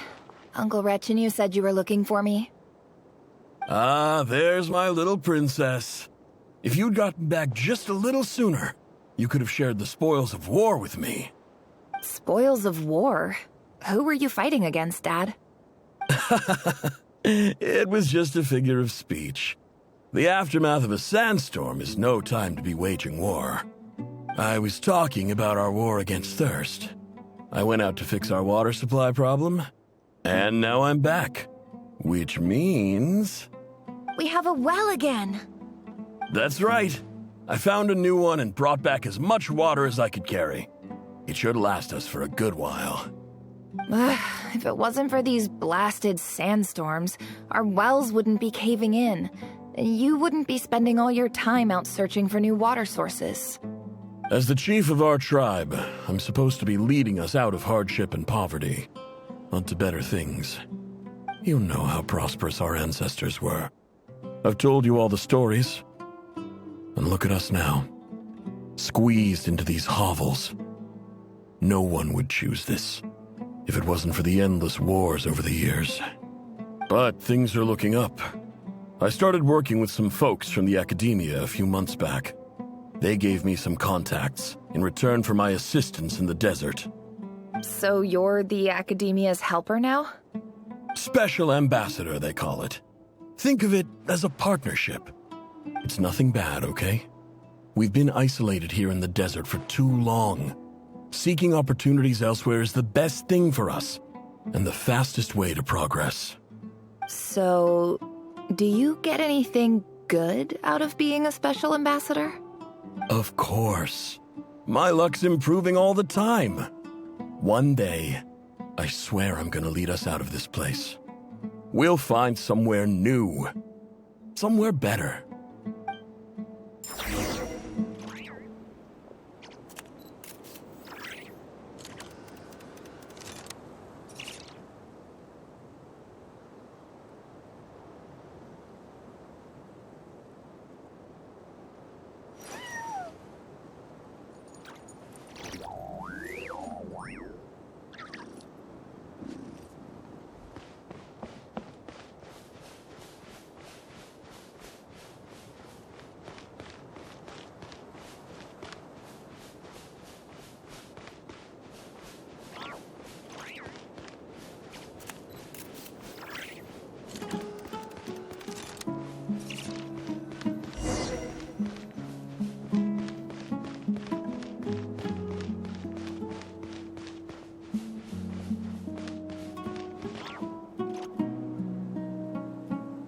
That's our well, and you know it. You stole from us. Well, you've gone from chief to thief, and now you have to face the consequences. Did you really think you could take our water without permission and get away with it? You're either brave, stupid, or both. And that special ambassador act? Yeah, nice try. We spoke to the academia. They said it was all news to them. You're a liar and a cheat!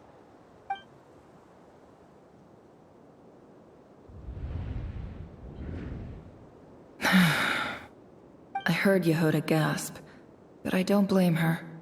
Most people are terrified by the sight of blood. Corpses strewn across the ground.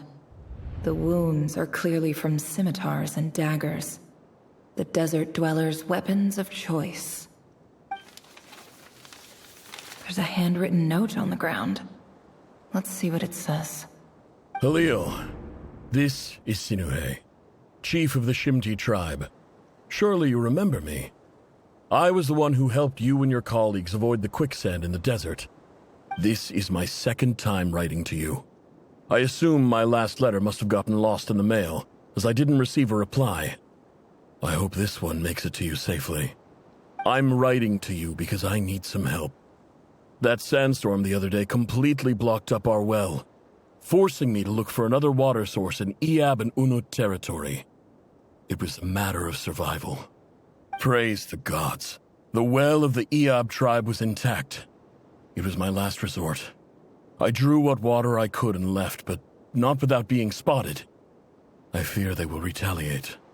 You told me to write to you if I ever needed help. You said you'd be my ally in the academia. I urgently need you to formally recognize my title of Special Ambassador and send some of your people to assist me for a few days. It's the only way I can convince them that this was the academia's decision and prevent them from retaliating. This is an emergency. Please send help as soon as possible. Looks like this letter never got sent. The writer died a grisly death, and the letter was trampled into the ground. It's badly defaced. Some parts are barely legible. What a ridiculous lie the surviving Shimti tell.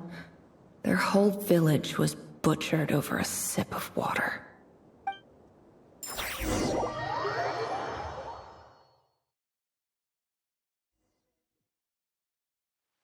Ah, officer. Welcome. Welcome to our humble village. I thought you would at least have the courtesy to provide some respectable libations. This is the finest wine our village has to offer. I promise.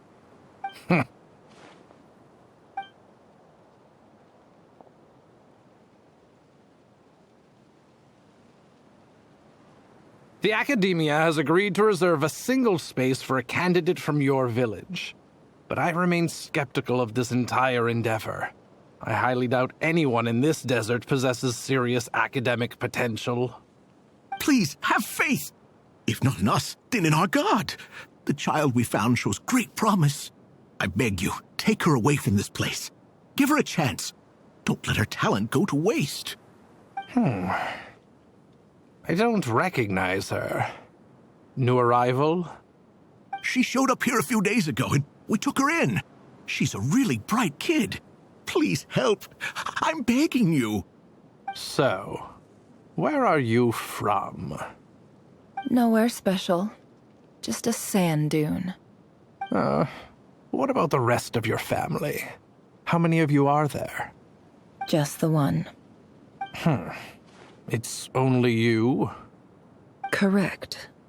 So, no brothers, no sisters, no mother or father? Any who have slept on a bed of sand, I call my brothers and my sisters. Apart from that, I have no family. All right. Get over here. Sign your name on the form.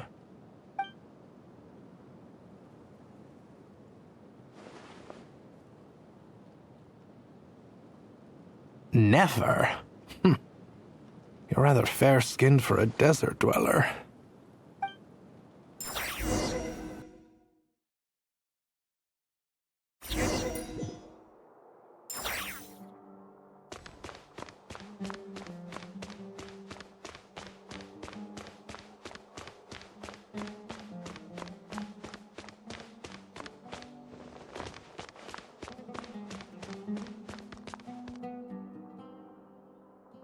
Nefer, this term's assignments have been issued already.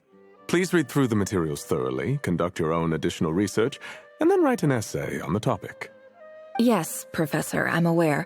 I just had a couple more questions I wanted to get your perspective on. Oh? Please ask away. Well, I saw the other students' problem sheets, and I couldn't help but notice that my assignment is much easier than theirs. Do you really think I'm a weak student?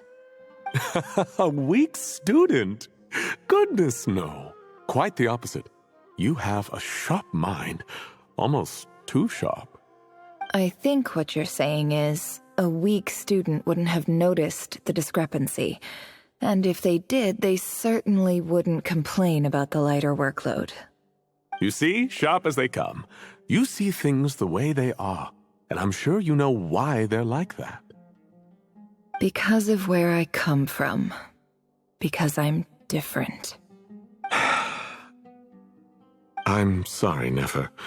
I don't like it any more than you do. It's just... Anyway, you said you had a couple of questions. What's the other one? I wanted to check... If someone sent me a letter to the Academia, where do I go to collect it? Ah, your family wrote to you. As long as they put your name on the envelope, someone should hand it right to you. Not exactly. It's not even a recent letter. I was just curious where the mail would end up if no one collects it. The House of Dana, I expect. I know there's a box for unclaimed mail somewhere in there, probably sitting on a shelf. Whatever you're looking for, that'd be the place to start. Okay, got it. Thank you, Professor. Oh, don't mention it. Honestly, I feel like I failed you. I'm supposed to be your teacher, but I haven't taught you anything. Hey, don't say that. You're a great teacher. and you do your best for all your students.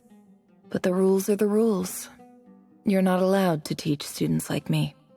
It's not just the academia either. The whole world bends over backwards for the successful and leaves the losers to suffer and die. Oh, my dear child. Don't tell me you've given up on life already. I haven't. I just think that if you want to make it in this world, you have to find a way to become successful.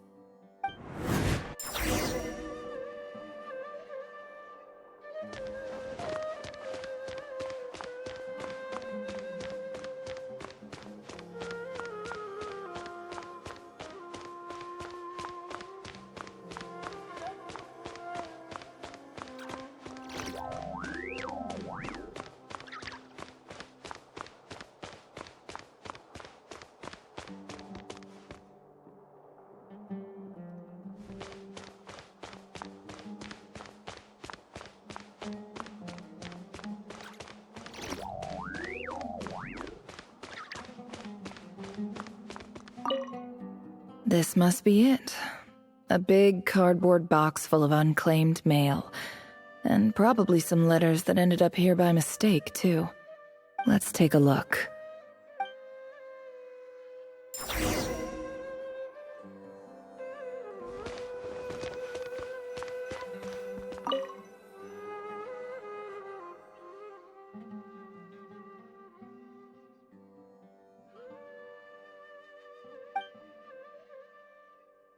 A dilapidation survey from Port Ormos. Looks like it's from a Corps of 30 representative. What a strange thought. A bunch of mercs losing sleep over rundown buildings. This one was never even opened. I guess the recipient didn't care what the Corps of 30 had to say about anything. Who was it addressed to? I don't recognize the name, but it must have been a Kasharawar professor.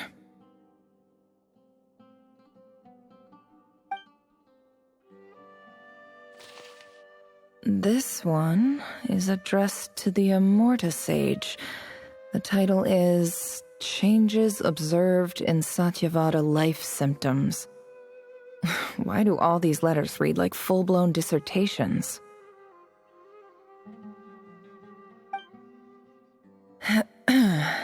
Guided by the incense, we became lost somewhere in the forest. All the barriers between levels of consciousness disappeared as our minds soared around in circles, looking for a branch to seek refuge on. In clinical terms, these symptoms fit the description of incense poisoning. The Amorta Darshan strictly prohibits the use of hallucinogenic substances, but I believe there are still people getting away with it.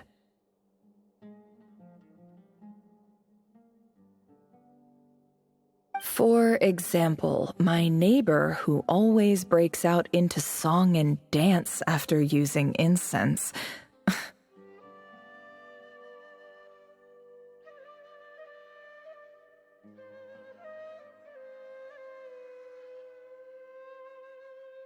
This seems like something the academia would want to know about. Why wasn't it collected?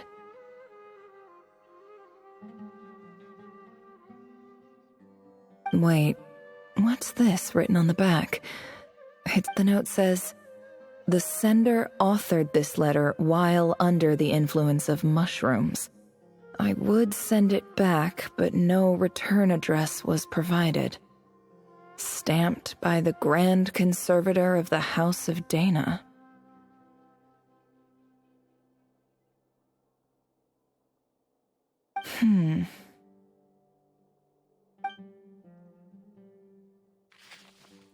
This next one is addressed to Grand Sage Azar. A few words of protest regarding recent changes in Sumeru's educational policy. In recent years, the academia has taken on a small number of students from the desert region, as per the policy to this effect. However, it appears to me that these students have not, in fact, been provided with educational opportunities that are, in any meaningful sense, equal to those enjoyed by their peers. As well as receiving dumbed-down assignments and perfunctory tutoring, they do not even have full access to the Akasha system. Education is the fundamental purpose of this institution, which should go without saying in a nation whose founding virtues are knowledge and wisdom. I ask you, is the lip service we pay to the policy of education for desert students truly the standard of pedagogy to which the academia aspires?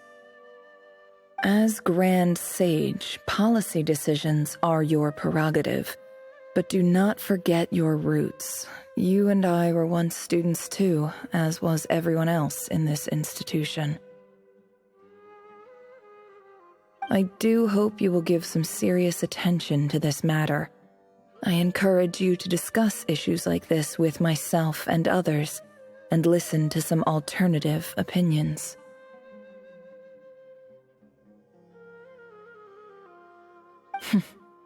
Great letter. Shame it didn't get to where it needed to go. And the sender is... Huh? Sage Cyrus of Spontamod.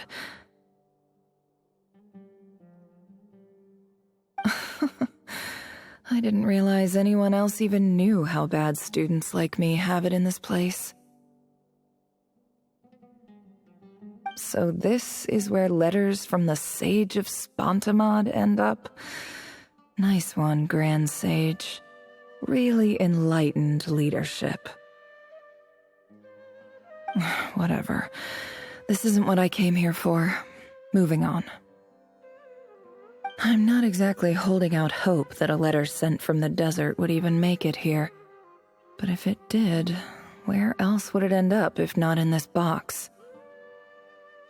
I can't believe how much discarded mail there is. Must have been years since someone last went through it all. And this is just one box. The whole house of Dana is boxes on shelves. I don't believe for 1 second that any human being has sat down and read through all the documents in this place. Who has that much free time on their hands?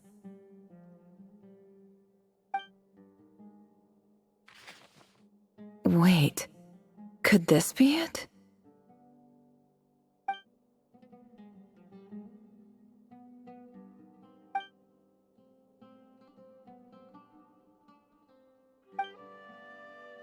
Greetings, Halil. My name is Sinuhe, chief of the Shimti tribe. I was the one who came to you and your colleague's aid when you ran into trouble in the Great Red Sand.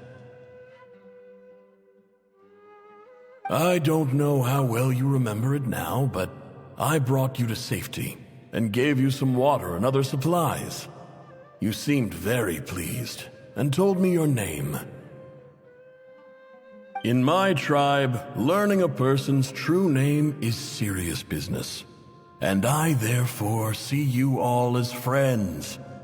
You were kind enough to leave your contact details so we could stay in touch. The Shimti tribe lives a harsh, nomadic existence in the desert. You were sympathetic towards my plight, promising to make me a special ambassador of the academia and help us find a way to make a better living.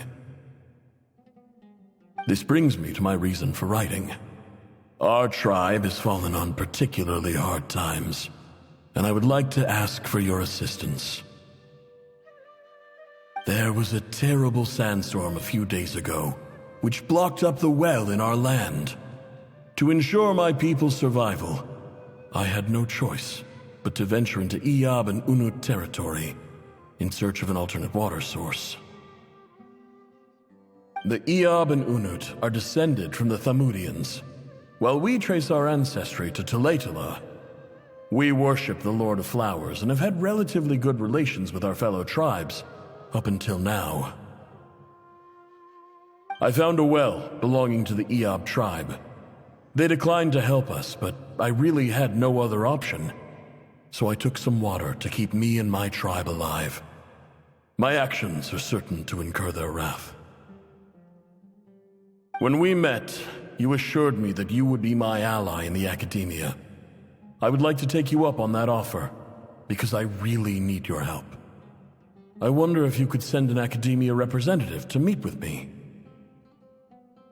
That aside, the last time you were here, you mentioned that the academia had started accepting students from the desert, and I told you a little about my daughter, Nefer.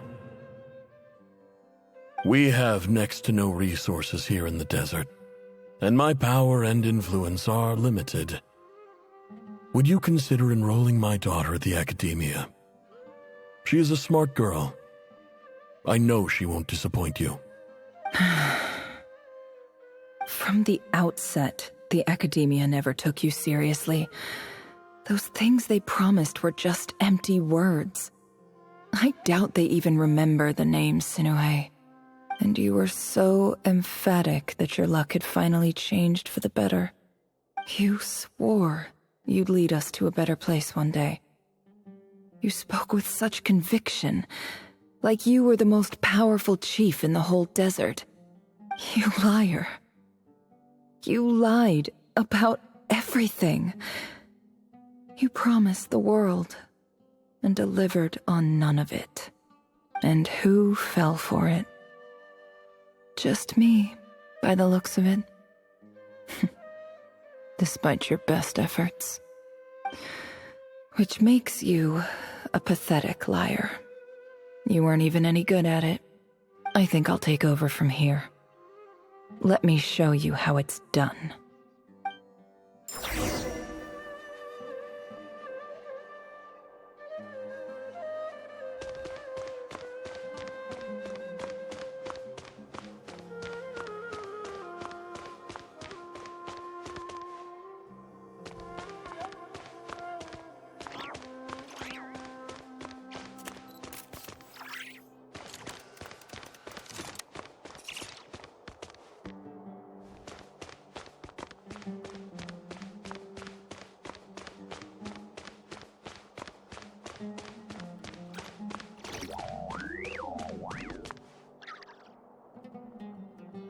I just came to say goodbye.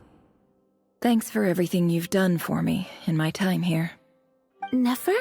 You packed your bags. Where are you going? I'm quitting. Something's come up in my hometown.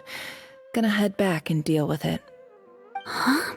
But this was a hard-won opportunity for you. You know that better than I do. It was, but it doesn't matter. I have more important things to deal with, and they can't wait. Oh, and I didn't want to overfill my bags, so I left some incense on your desk.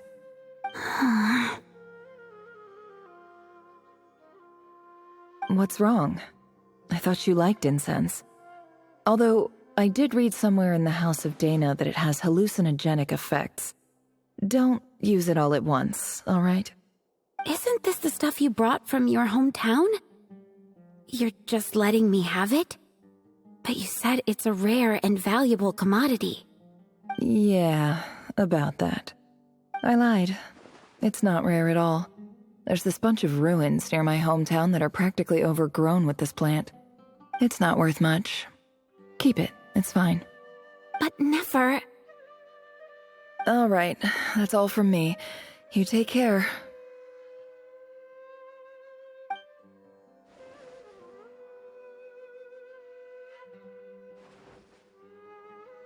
Don't forget me, okay? I mean, we're more than just classmates, right? We're friends. Yeah, I'll remember you. I lied again. That incense is worth a fortune, and it's a rare find even in those ruins. And as for remembering her, I have far too much to do when I get back. No time to reminisce. I'll be lucky if I even make it through this alive. But either way, I expect I'll forget you pretty quickly.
It's a pleasure to meet you, Mr. Arif. So, what does the Academia want? Since they've sent their special ambassador, I assume there's a big business deal to be made. If not, I'd be very disappointed. Please, sir, lower your blade. You're lucky I'm the one they sent. Not all special ambassadors share my admiration for the Iab people. The ever-shifting balance of power in the desert reduced the once great civilizations of this region to rubble and sand. But the story of the Iab has a very different trajectory. Others grew weak, but you grew strong, beginning in obscurity and moving to prosperity.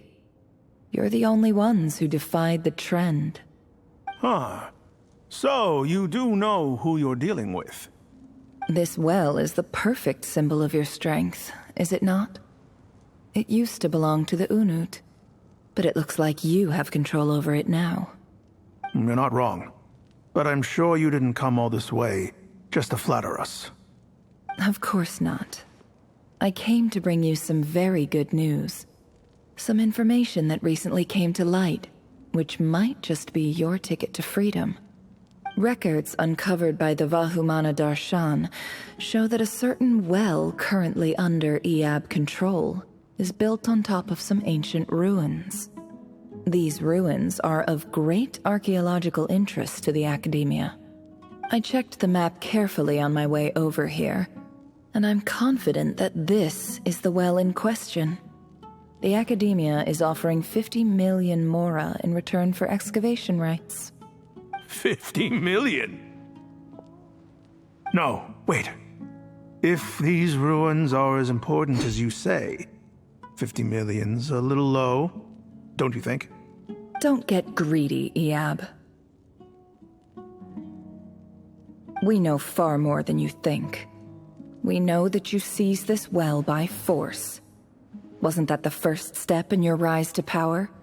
To drive away the Unut and steal their water supply?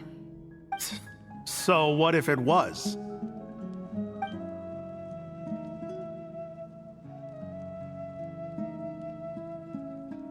Don't worry. As unscrupulous as it was, it's something we're willing to overlook. The Academia is only interested in dealing with the de facto power holders in the region. I hope I am making myself clear. And I hope your words are the truth. If I find out the Academia is trying to play me, I'll hunt down every one of your people and make you watch as I cut their heads off one by one. I assure you, Chief, that would not be in your long-term interests. You don't want to make an enemy of the Academia. You see how I'm dressed, don't you? I appreciate that you've never been to the rainforest, but surely even you recognize an ambassador's attire when you see it. And what does a barbarian like you have to lose anyway? You really think the Sumeru Academia would bother to come all this way just to lie to you? We have more important things to worry about. All right, I take your point. The Academia is the highest authority in the land. I'm sure you're trustworthy people. In that case, we have a deal. We will sell you the excavation rights. I'd like to thank you, Ambassador. This is good news indeed. Excellent news. In fact, it calls for a celebration. Would you do us the honor of staying a while and enjoying some Eab hospitality? Gladly. I am partial to wine myself, and I trust you are as well. So let's indulge in a few drinks together, in celebration of this momentous occasion.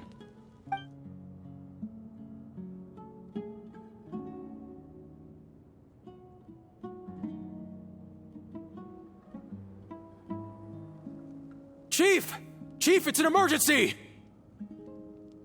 It's the Unut. They've taken the well. What? Well, don't just stand there. Take it back. Yes, Chief. I have every confidence in the Eab's military superiority, and yet... Well, what is it? The Unut's response was alarmingly fast. The day after we reach a deal, they seize the well. This can't be a coincidence. Perhaps there is a traitor in your midst. I don't think so.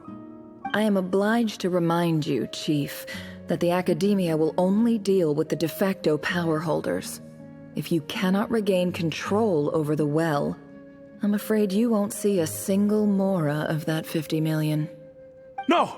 Please, Ambassador, just give me some time. I swear the Unut will not get away with this.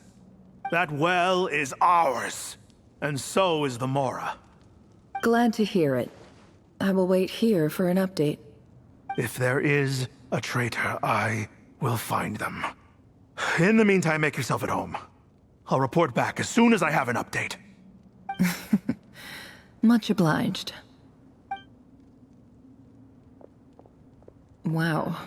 All it took was a few words and I've got him wrapped around my finger. What an amazing feeling. So, in summary, Ambassador, the Academia would rather negotiate with our tribe instead of the Eab, yes? The Eab are ruthless murderers who don't listen to reason.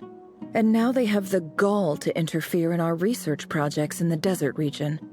So let me ask you, Chief, if you were the Academia, what would you do? Kill them all, of course. Precisely. The Academia does not tolerate those who stand in our way. The Eab have held back our academic pursuits for too long, and our patience is wearing thin. At the same time, there is simply no way that the Academia can be seen to be intervening in desert affairs. I'm sure you understand where I'm coming from. We have our own rules out here. If the rainforest dwellers raised arms against a desert tribe, you'd start a bloody war. Right. We can't confront them ourselves, but we can support their enemies. The Unut have always had strained relations with the Eab, which makes you our natural allies. Natural allies. Weren't the Eab your allies once? You were quick to send them after us to protect your interests back when we stole that water. And now look at you. You're at each other's throats. Let me be clear. The Academia wishes to collaborate with the legally recognized rulers of the desert in this matter. We are asking for excavation rights to that well, and our offer is 50 million mora. Say no more. I believe we have an understanding. Good. Then I suggest you get to work. Get us access to that well, and the mora's yours. You see, Dad? Lying is easy when you know how. People will believe anything.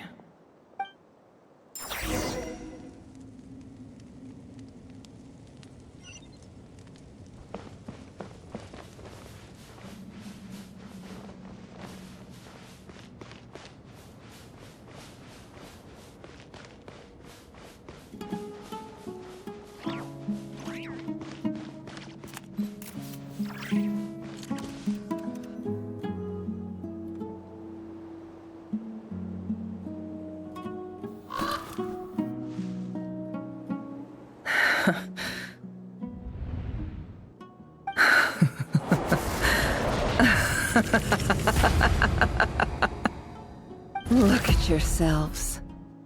You may be vile, savage monsters, but your butchered bodies bleed like any others. You're no different. You're nothing special at all. The monsters who destroyed my home, they're just ordinary, petty human beings. What a joke. I think we're even now. Maybe I've even done the desert a favor. It's a better place without all these people around. Oh, Sinuhe, my gullible fool of a father. Perhaps if you'd been as ruthless as I was today, our tribespeople would still be alive. In this dog-eat-dog world, a chief needs to be tough to survive. But you couldn't do what had to be done. So I did it for you. Nefer, it's okay. All of this is in the past now. I believe I remember you promising to remain silent. Yeah, but even so... Yehoda, is there anything you can do to ease the tension?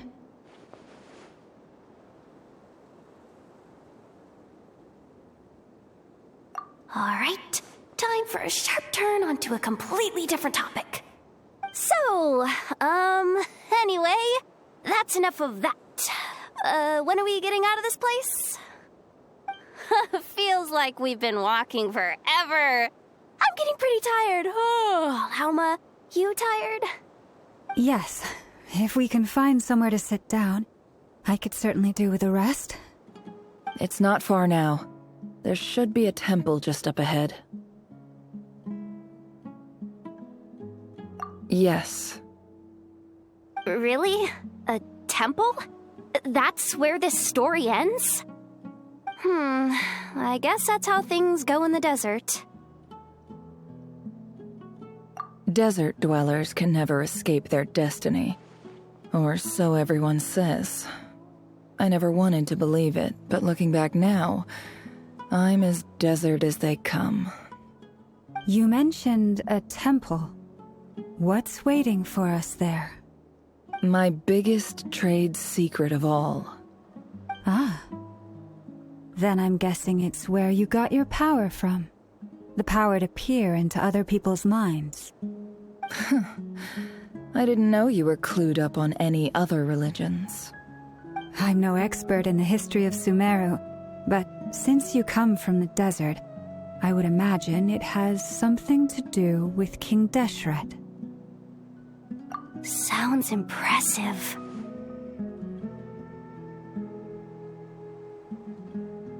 Ah, I know who you mean. General Mahamatra Sino. The spirit of Hermanubis dwells within him. That's Boss Neff for ya. She knows everything. Sino's hardly a figure of obscurity, but I know about Sethos too. What about him? Is he a big deal or something? Well, he's not a small deal, let's put it that way. Please, this is the bare-bone basics. Save the flattery. Thanks for your patience, everyone. I'm sure it's been a lot to take in. With any luck, that's our exit just up ahead.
out of my depth here. I don't have anything to add about any of this stuff. Like, look at that statue, for instance. I want to do the whole name-dropping, this girl knows her stuff thing too, but I've never seen anything like it before. A statue with the head of a bird. That's Thoth, the Ibis King, one of the 7 pillars of King Deshret. The legends say that he, the Crocodile King, and the Goat King were the 3 retainers of King Deshret. Let's take a look.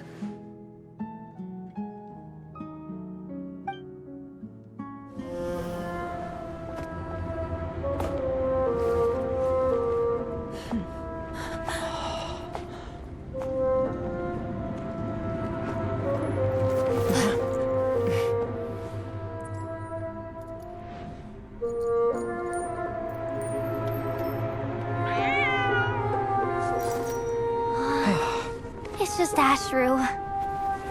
So, all is well?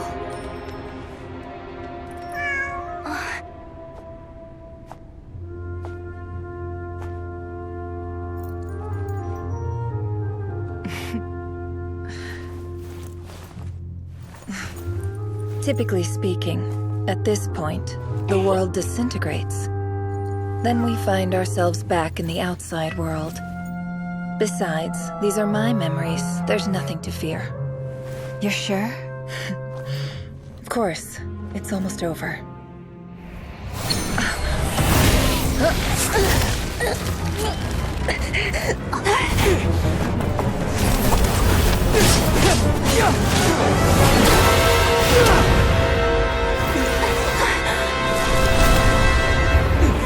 Never! Hey! Hold on!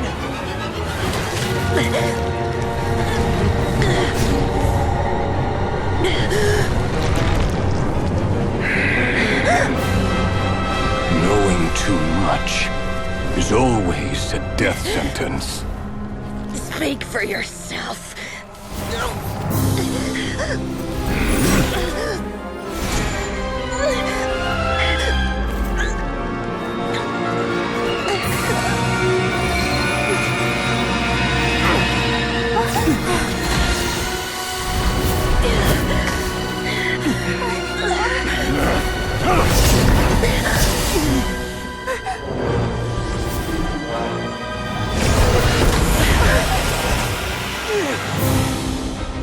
How repulsive.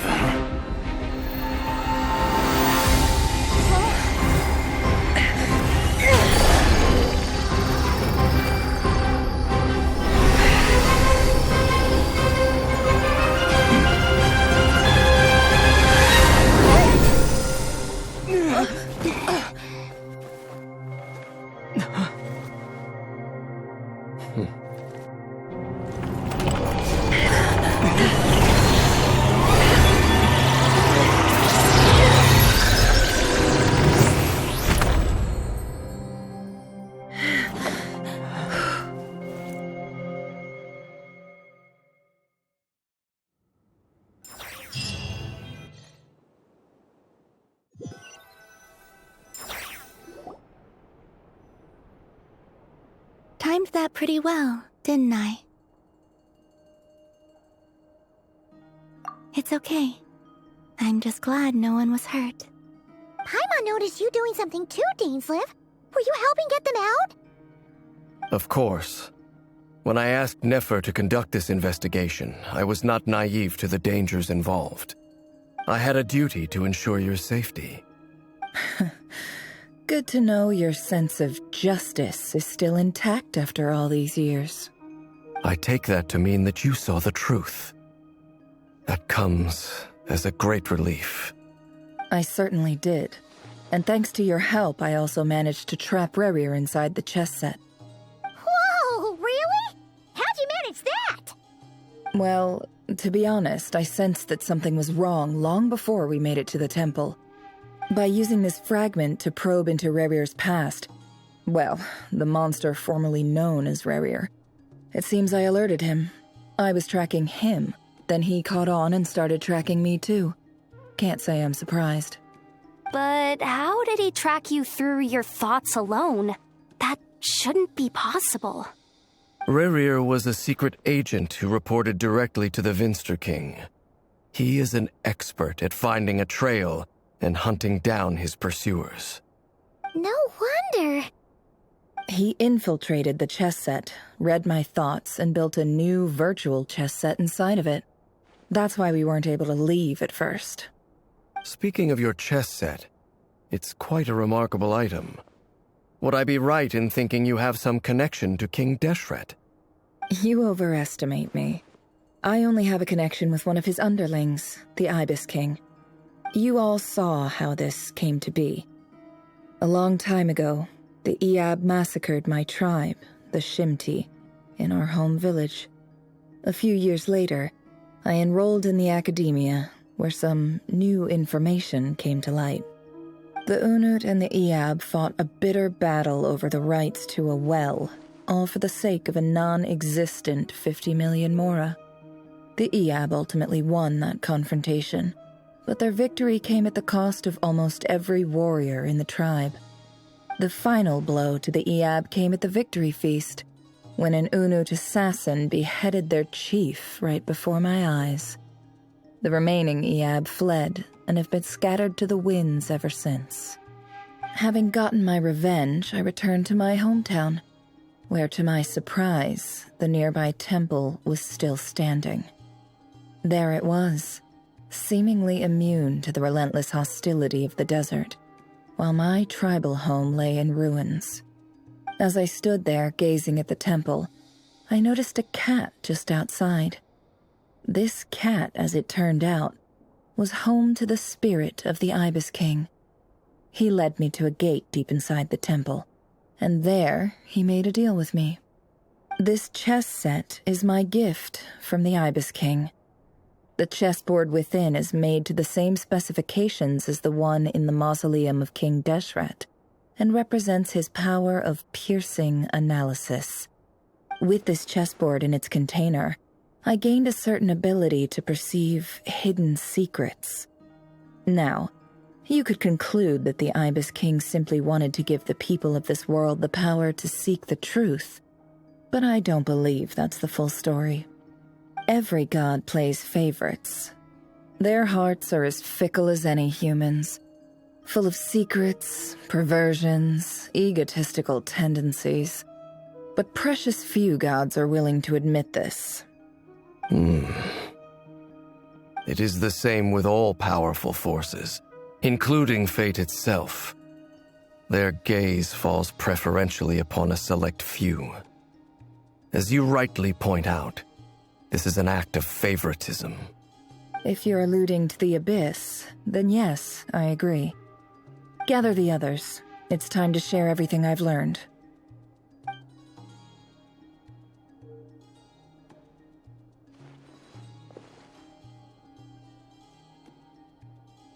Thank you all for being here.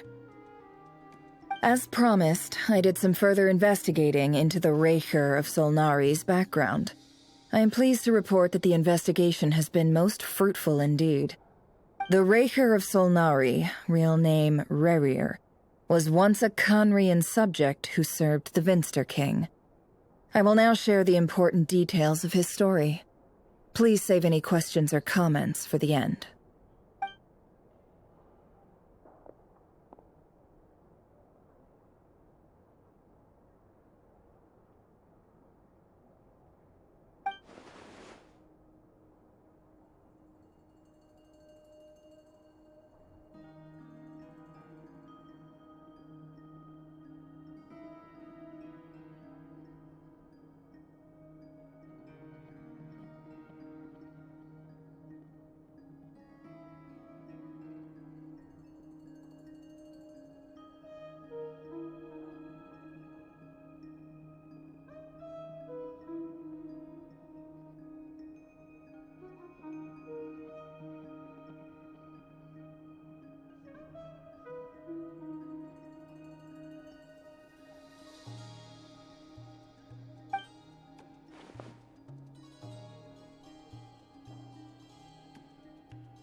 So that's why he's so obsessed with the moon.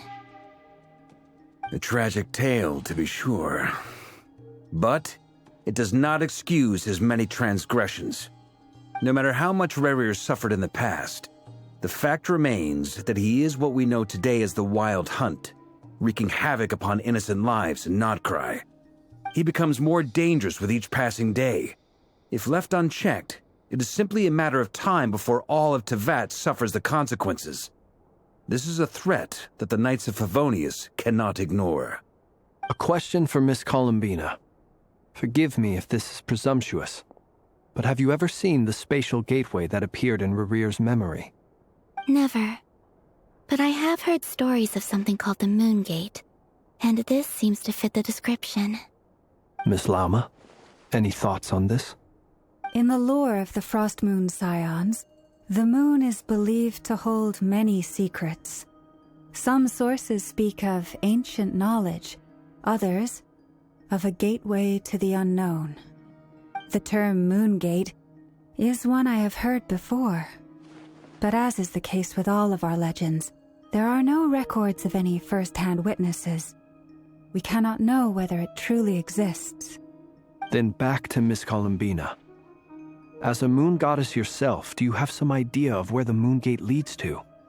Not at this stage, sorry. I do hold the power of the Frost Moon, and my strength is recovering well. I can sense that the gate would open at my command, but... But there's more to the power of the Frost Moon than that? Yes. A moon goddess has the right to open the Moon Gate, since it is a path to the moon. But as never mentioned, holding open a spatial gateway takes a huge amount of power. And right now, I need to conserve my energy to fight the Reir of Solnari. I'm afraid this is one mystery we may have to leave unsolved for now.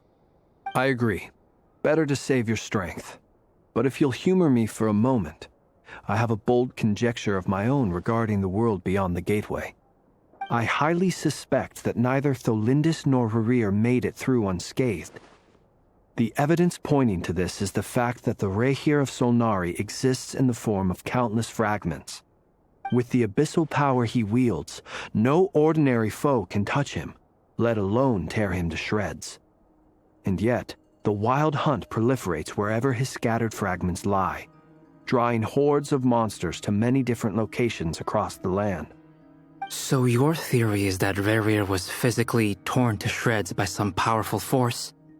Hence, why the Wild Hunt is a distributed phenomenon, rather than a unified one? Makes sense to me. Explains why the Wild Hunt is so pervasive, and why he's been trying to piece himself back together. He was whole to begin with, and he wants to be whole again. Without the power of the Abyss on his side, he almost certainly would have perished the moment he was torn apart.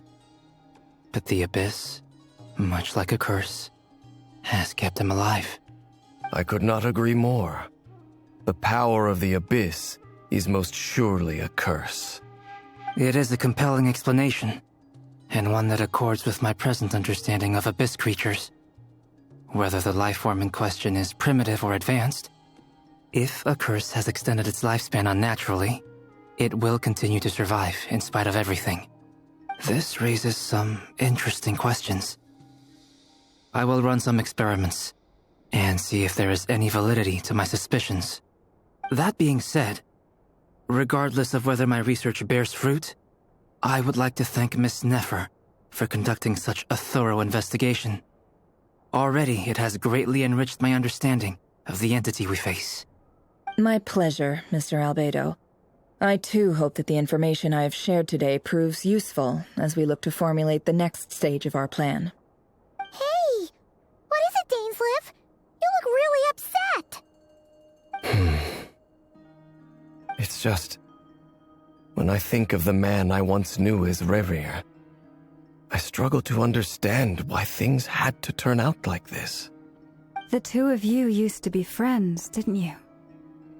I don't know if these words will bring any comfort, but my heart goes out to you.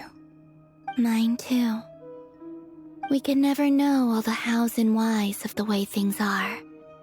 The moon and stars are full of untold secrets and lies, and the skies are host to many more mysteries than these alone. Yet, none of that can begin to compare with the complexity of human life. Those are the first comforting words I've heard in a long time. Thank you both. Well, I think this is a good place to end today's meeting. I'm sure Nefer needs some time to recover. She's been through an awful lot today. That's very thoughtful of you, Lama. Of course. Sounds good to me. Take some time to rest and digest before we reconvene to nail down a plan.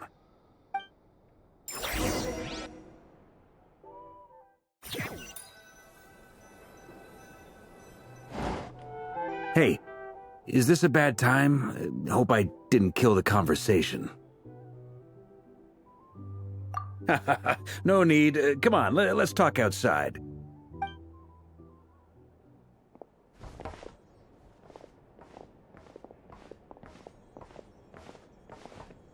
Anyway, Nefer went back to the curatorium to get some rest. But before she left, she shared some things with me that I thought you should be aware of. Firstly, although she managed to trap the Raker of Solnari inside her chess set, there's no guarantee that the power of the Ibis King is any match for one of the 5 sinners. Their powers are beyond our comprehension.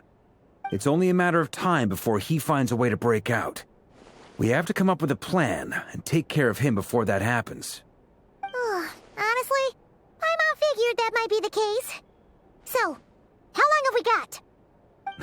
Well, I asked her that same question. She talked for a long time, but for the most part, it seemed like she was trying to convince me how precious her chess set is. What a long and storied history it has. It felt like some kind of sales pitch, you know? The kind where you end up handing over Mora against your will. Anyway, after all that, she finally answered the question. 2 days, at most. 2 days? Holy moly! Can we even recruit enough help in that time? That remains to be seen. Which brings me to the second issue. Dainsleif is obviously conflicted about this whole thing. But given how little time we have, there's no way we can pull this off without his help. You have some history with him, right? Do you think maybe you could talk to him for us? Great. I appreciate it. All right, on to item 3. So, Albedo, Durin, and I put our heads together and came up with a plan. Can't promise it's gonna work yet, but at least it's a start. We figured we'd bounce the idea off you first. We'll explore it further once everyone's recovered. Oh, Paimon's dying to hear this. All right, so, here's what we're thinking.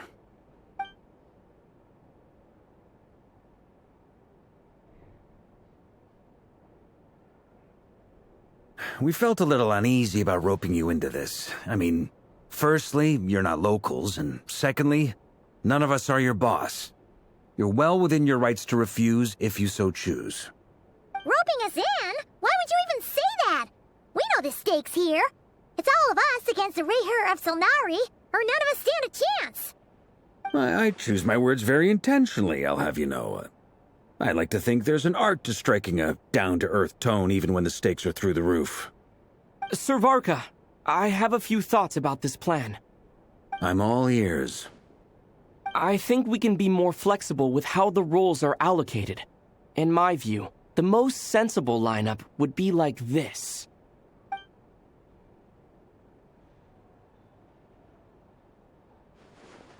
I see your point, yeah. But if that's how we're going to approach this, you'd better make sure you're ready. To be clear, I don't doubt your abilities. Far from it. I just want to make sure. Are you really willing to take all this on?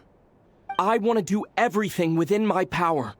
The Rayher of Solnari is a truly fearsome opponent, and if I do my part, it'll greatly reduce the risk for everyone else involved. Well, that tracks with what I've heard. Jean's mentioned in her letters that you're so diligent it's almost abnormal. As in, most people weigh up the risks and rewards in situations like this. But you seem to just march towards danger without a moment's hesitation. Of course, everyone appreciates a fearless pioneer. But all that aside, I'm the Grand Master of the Knights of Favonius, and you're our honorary knight. I want to make sure your courage doesn't come at the expense of your safety. Thank you, Sir Varka. I should be the one thanking you. It means a lot to have you on board. I'll give some serious thought to your suggestions.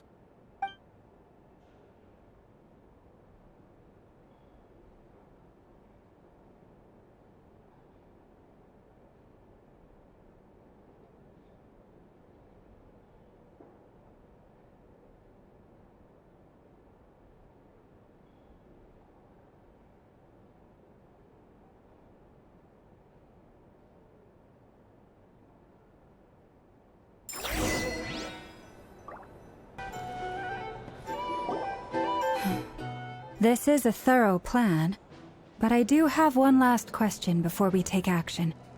How can we be sure that our enemy won't leave the designated area? Great question. Albedo's been hard at work analyzing Rerir and the Wild Hunt's behavioral patterns. His conclusions are as follows. Firstly, from the earliest known confrontation until now, Rerir has never displayed any ability to manipulate the dimension of space. So it's unlikely he has any power in that domain. Secondly, he seems to have a particularly strong vendetta against our group. If we put him in a fight-or-flight situation, he'll choose to fight every time. Thirdly, finally, and most importantly, he is consumed by hatred, both for the moon and for his enemies. Turns out, we tick both of those boxes. We have a reincarnated moon in our ranks, and a spy who accessed his private memories without permission. He'll be baying for blood, not looking to escape. As someone who's had their fair share of interactions with the Wild Hunt, those all seem like valid observations to me. Understood. Then I will defer to the verdict of the group. Well, everyone, that's the plan in full detail. Albedo and Durin are carrying out their part as we speak. Plan approved. Scheduling. Okay, any firepower you need, I got you covered. Let's light this baby up. The Frost Moon Scions are behind you as well.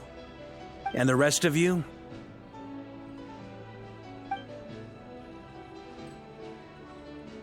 No objections? All right, then it's settled. This is the plan we're going with. Next up, an old tradition of mine. Anyone who wants to back out, now's your chance. Wait, we can still back out of this? Everyone says things they regret, right? I don't want anyone feeling trapped because their mouth said yes before their brain had time to think things through. A very people-first approach. I hear that's common practice in the Knights of Favonius. Heh. Who'd you hear it from? D-Luke? Shh. We don't use people's real names at work. This contact will be known only as Owl, please and thank you. This plan can only work if everyone does their part. Flint's and I will absolutely support it. We shall indeed. You'll be glad you accepted our help. Also, you are the last person I expected to see here, Miss Dory. It's not often I get called Dory in a work context. My peers usually call me Lord Sangamabe. So, the longer your name, the higher your net worth. Is that the idea here? In that case, Mr. Flint's here must be worth a fortune. That's right, I know your full name. It's... The walls are thin here. I'd appreciate you keeping that a secret. Okay, fine. I'm actually only here as a favor for someone else. Do you have any idea how much it would cost to hire me otherwise? Oh, does this mean someone out there actually has the power to boss Dory around? It most certainly does not. We have a long-standing and mutually beneficial business partnership. She's actually the mom of a friend of yours. Said mom supplied me with a great little trinket, but now that lady's ruined everything. If I don't start building a little goodwill now, my whole business in Nodcry is gonna go down the drain! Okay. So what exactly is so special about this pendant? It's a lucky charm that a great mage made for me. We have a business relationship, and she was worried that something bad might happen to me. So, she wanted me to have something that can store power to protect myself with. I finally got it all fully charged up with Kovaki, and then never went and used it all up at once! Never lost so big in my life! You're right. It was all my fault. I didn't mean to drain all the Kovaki in the pendant, but I'll make it up to you. You will?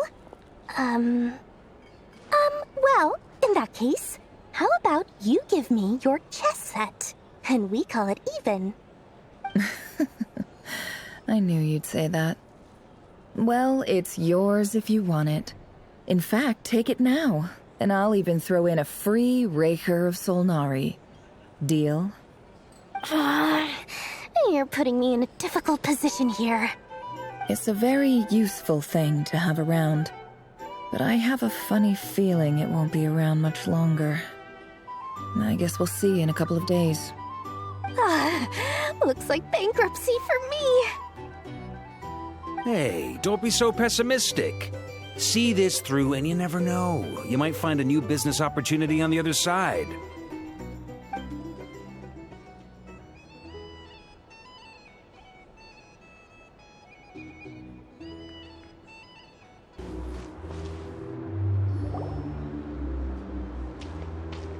Tori! How are things going? Feeling ready? Oh, I was born ready. We only have 2 days. You think Lord Sangamabe would let an opportunity like this slip by? Don't forget, when something's in high demand, the people with the goods on hand get to charge the highest price of all, even higher than the sellers taking advance orders. Ta-da! See? It's right here. Oh, it's so pretty. Did you make it? No, I have a supplier. We go way back, so he made me a very attractive offer. Aha! No wonder you were talking about Lucky Charms at the meeting. You've been getting Kave to make them for you. That's not the full story. It actually started a while back as a project between me and the Dendro Archon. Mage Alice once warned me that this world won't stay safe forever. There may come a day when everyone faces a great crisis. I passed this on to the Dendro Archon, and she secretly brought together a research team made up of Sumeru's top scholars to invent a technology that could keep people safe. I won't go into the details because it's all very complicated, but if you want to know more, you can ask the Dendro Archon about it sometime. Anyway, point being, it was the Dendro Archon who asked Kave to build this little contraption. As one of the top Kashara War talents, he was the obvious choice. Took him long enough. He stressed over it for ages. Must have gone through at least a dozen designs before producing a final product. But that's Kave for you. Marak delivered it to me a couple of days ago, along with a letter from Kave. Could I ask why I'm sending this technology to you? And what's your proposed use case? Has it been approved by the relevant authorities? So nosy. My fault for sending him the research permit to begin with. Surely Nahida must have told him you were involved in this project. He was probably just nervous because you're always so secretive about your business. Could be. Anyway, I just replied, let's hope there never has to be a use case, because it would involve grave danger. Fair enough. But it sounds like he was just being cautious. He probably felt responsible as the one who made it. Or maybe he was asking as a favor for his housemate. He's done that before. Not sure why, though. His housemate doesn't seem to really care that much about this kind of stuff. Either way, all's well that ends well. I'm just glad to finally have my hands on the product. I wouldn't want to be without it, given the potential dangers that lie ahead. Huh? What does that look mean? Paimon's just super surprised. This must be the first time we've ever seen you actually get serious about something.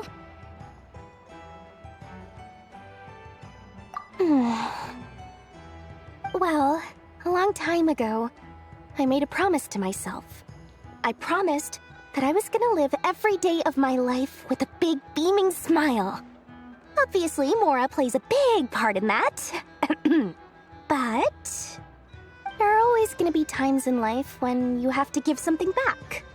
That could mean paying back a debt, returning a favor, or showing some kindness. Alice has been a huge help to me over the years.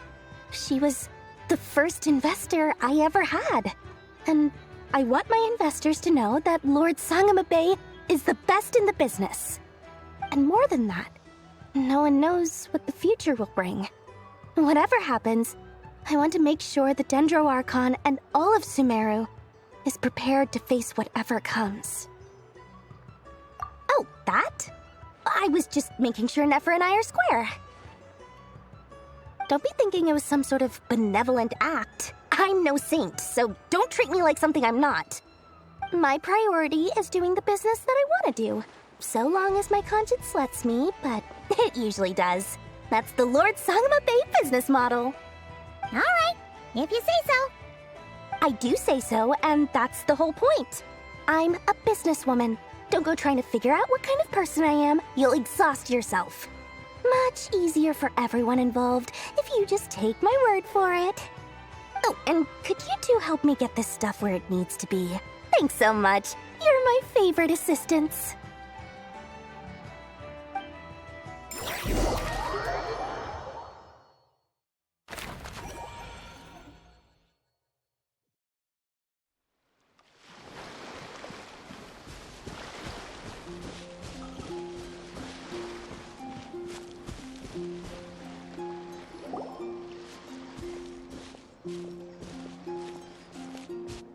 Traveler, Paimon, it's good to see you.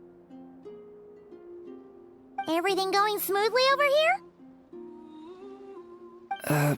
Sort of. As you're probably aware, Varka, Diren, and I captured some abyssal creatures from the Wild Hunt. Per the plan, we dissected and analyzed some samples of these creatures. The process went very smoothly. The findings, however, come with some troubling implications. What? You can actually dissect the Wild Hunt? That depends on your definition of Wild Hunt and dissection. Harmless, lifeless. These words are accurate descriptions. The Wild Hunt is an interesting phenomenon. In and of itself, it doesn't seem to possess anything akin to a human personality. But taken as a collective, the medium through which the Wild Hunt is summoned does appear to have a soul. Master griped a lot about the wise Horoptetyr, and seemed somewhat fascinated with the foul Certology. But she barely mentioned Rerir at all. I don't think that was because of his lower social standing, though. Anyway, it's a pity. I should like to hear her thoughts on the nature of the lifeform he has become today. It's a strange mix. The furious energy of an abyssal being channeled through a fractured physical existence. A consequence of being torn apart by an unknown power. Perhaps the only explanation for his survival in this state is that he sacrificed a degree of individuality in exchange for a continued existence. Oh, sorry. Once I get talking about interesting research, I have a tendency to go on indefinitely. Back to our research findings. Essentially, they confirm my hypothesis. Rerir's corpse is completely contaminated by the Abyss, and the effects are irreversible. You could think of this as Rerir in mutated form. But in my view, even that would be inaccurate. In reality, his whole being has been consumed by the Abyss. In other words, he is now nothing more than a manifestation of abyssal power. Unfortunately, at present, we have no means of completely eradicating abyssal power. Hence, we cannot fundamentally destroy the Reihir of Solnari either. Oh, that's terrible news! So, that's it?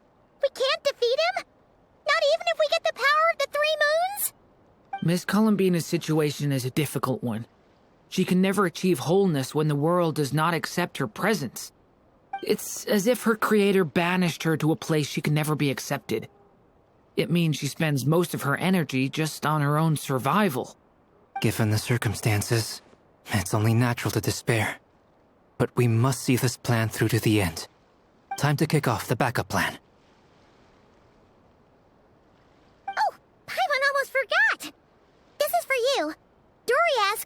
doing it.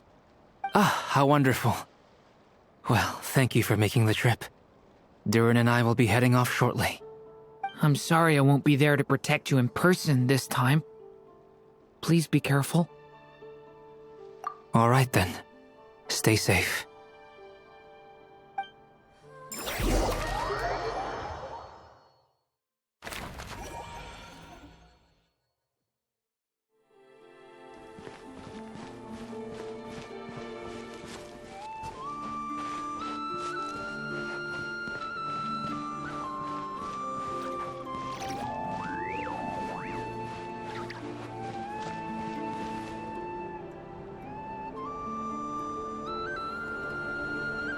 Miss Lauma, is everyone here? Yes.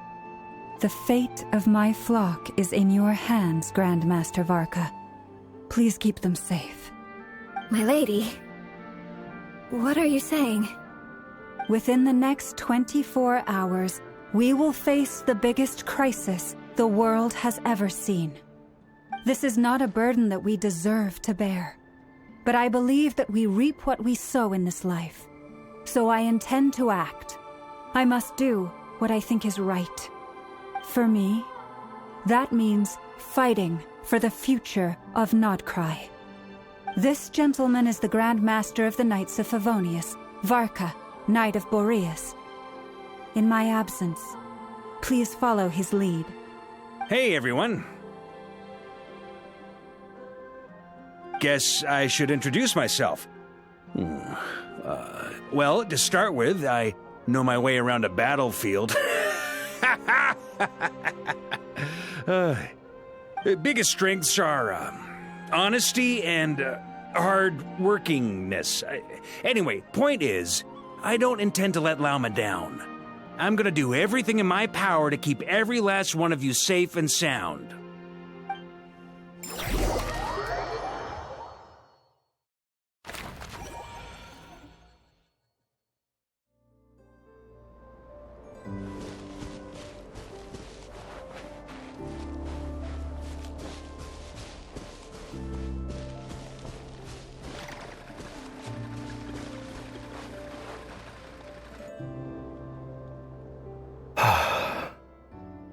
Something on your mind? Miss Columbina, was it? I believe that's how the others addressed you. That's right. Names are funny things. Have you always been called Dainsleif? Yes. I take it your own name has a more complicated history. I have a different relationship with names than other people. To be honest, I'm not even sure that Columbina is my name. At least, not in the same way that Dainsleif is yours. But it's what everyone calls me, and I go along with it. A lot of my life has been that way. I get so used to things that I forget to question why they are so. I never used to think much about where names come from, or what they mean to people. Maybe something's wrong with me. You're different from other people. I sensed it the first time we met. You're more perceptive than most. I'm sure your long life and rich range of experience explains that. Do you ever find yourself missing Conria, Mr. Dainsleif? Difficult to answer. I have dreamed of the past many, many times. Sometimes I'm fighting tooth and nail. Other times I'm lying on the ground, defeated. I don't recall any happy moments from that time. It has been too long. Is that because hatred survives longer than love and affection? That would not be for me to say. I make no excuses for the grudges I bear. But whatever the reason, I remember little that was beautiful or sentimental. Thank you for your help with the Rerir situation. Without your efforts, I never could have learned the hidden truth of his story. You're welcome. I know he's your friend. Friend? He betrayed me. And I never really understood what he was going through in life. Some friendship, that is. Okay. So, do you plan to fight him with us? You see, you're torn. Now you know what really happened. You see the things he's done in a new light. I need some time. Of course. I completely understand. Anyone else in your position would feel conflicted too. Actually, I went through something similar myself recently. Something happened that changed my perspective on a situation. A situation I took for granted at the time, but now I feel very grateful for it. You mean the Harbingers who still support you, even though you've left the Fatui? Yes. I always thought they were only helping me because Harbingers are forced to work together. But then I abandoned them. A warrant was even put out for my arrest. And even now, they still support me. Which means I was wrong about them all along. Clearly, they view you as a friend. I feel a little guilty now. I regret not seeing her help for what it was, and not treasuring it. I see the guilt that you're feeling now, because I feel it too. Hopefully, talking about it will do us both some good. Have you noticed that the Traveler and Paimon are over there? I think they've been listening. Huh. Shall we say hello? Sure. Hello. Ah! They caught us!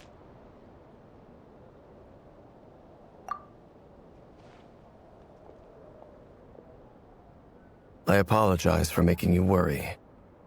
No doubt you wish to know where I stand on the plan to take down the Reicher of Solnari. I'm afraid I need a little time, but I will seriously consider joining you. You will? Oh, thank you so much! Everyone will be so grateful to hear that! They needn't be. This was something that I was going to have to face up to eventually. That doesn't matter to them. They're grateful to you regardless. You can't control their gratitude, so just accept it. And then, have a think about whether you're willing to join us.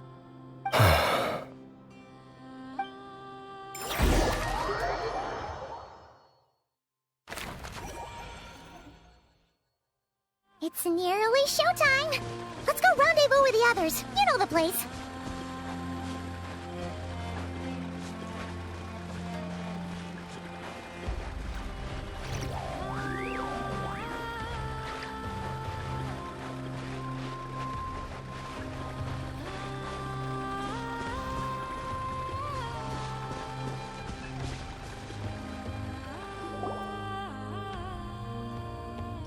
Ah, you're earlier than I expected. Hey, Flint's! Been waiting here long? Not too long. I came a little early so I'd have some time to think. Are you nervous about the battle? Quite the opposite. I'm reminiscing on my past battles. When I was awakened by the Ratniki, I had not touched a weapon in many years. I felt like the battlefield was not where I belonged. But after waging war against the Wild Hunt for so long, I came to realize something.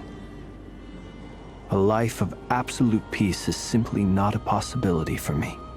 My restless flame indicates that somewhere inside of me, there is a deep yearning to root out the evil in this world. Oh, that doesn't sound like such a bad thing.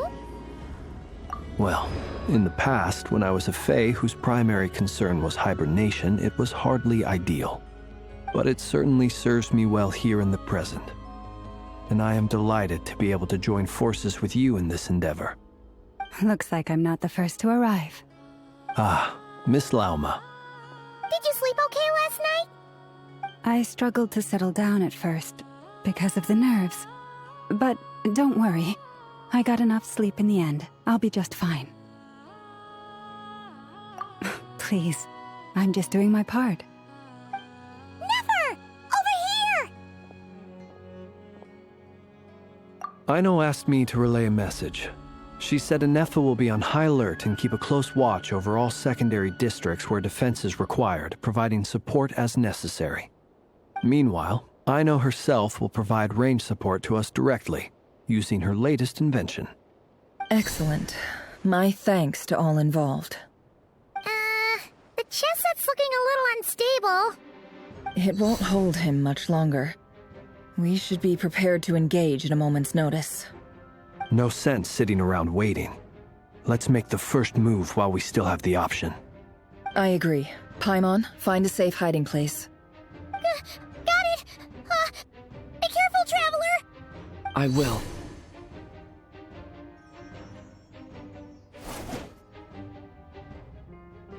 Everyone, take your positions as soon as the battle starts. Every ounce of strength we have in our bones, let us bring to this fight. Ready? Let's go.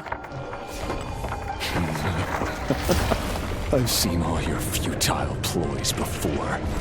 You have become the authors of your own demise. I wouldn't be so sure about that. You are merely a moment of sport before I tear down the moon.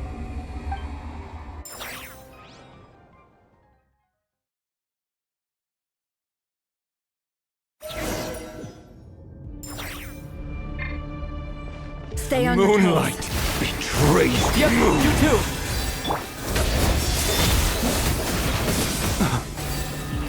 Close your eyes. The moonlight betrays you.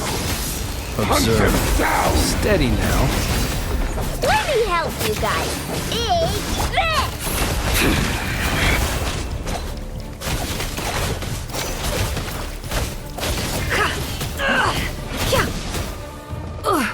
No more lies. Move. Hunt him down. The moonlight. Be silent. Betrays you. Do you fear the dark? Are you quite finished? Do you fear the dark? It's all futile. Keep. Can't hide the truth. It all adds up. Seek within. It all falls into place. Hunt him down. The For the moonlight everlasting forest. betrays you. Pathetic. Hunt him down.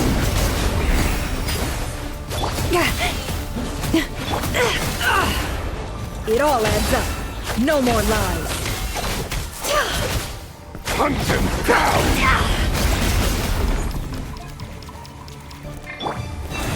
With one heart, we pray.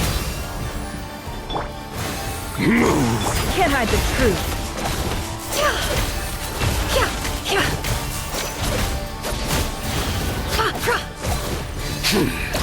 Your little game of heroics is over. Who wants to go first? No. Get out of my sight! No, we've been separated! Take. You okay? Never! Where are the others? Stuck outside the barrier. I guess he really doesn't like us. I told you before. Knowing too much is always a death sentence. Reborn. Be careful what you wish for.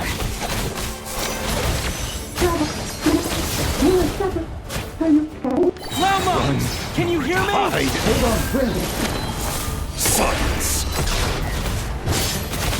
Forces are gone. But at least I know they're still there. I need to focus. Stick to the plan. Remember my most important task. Just keep stalling him. If I can stall him for long enough, the moon will come.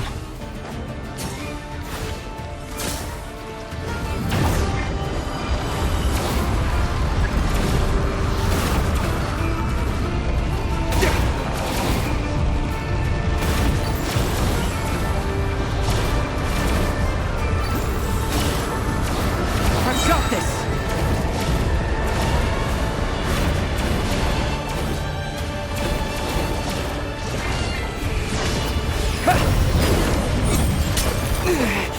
The shield's broken. I can't keep this up. Don't push your luck. I saw this coming.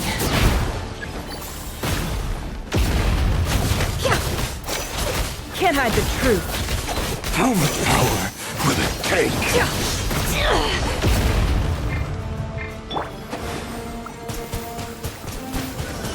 Go!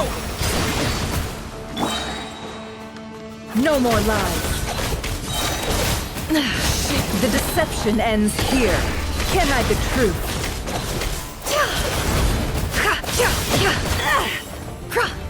No more lies.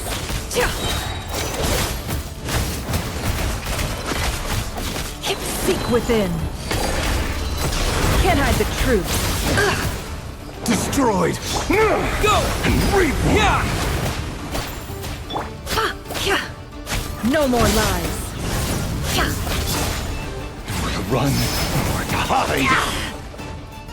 Your death is within my grasp. Absurd. The sands of time got me.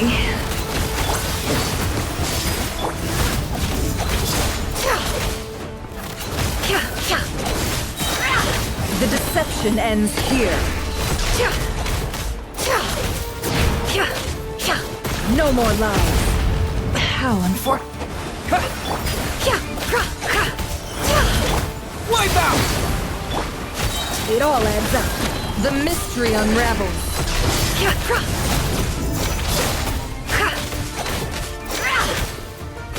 No more lies.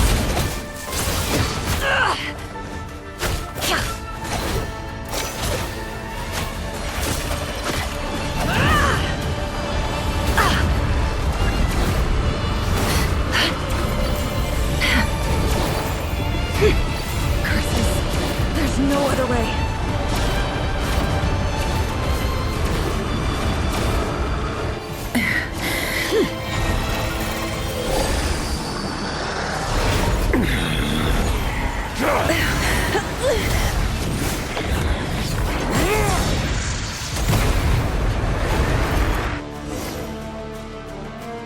The only way to defeat Rarer is to borrow his own power. That means Columbina will have to disappear while you two bear the brunt of his attacks. You have to hold on. Find a way to keep him focused on killing the two of you.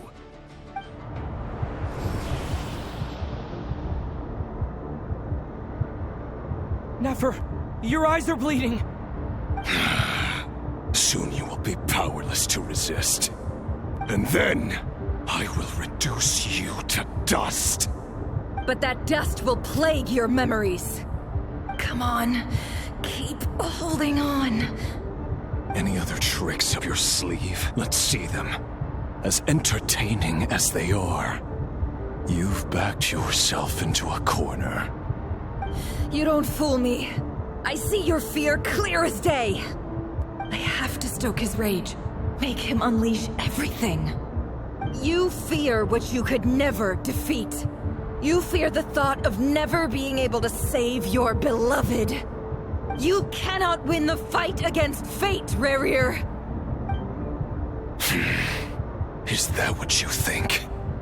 Well, now it's your turn to feel afraid!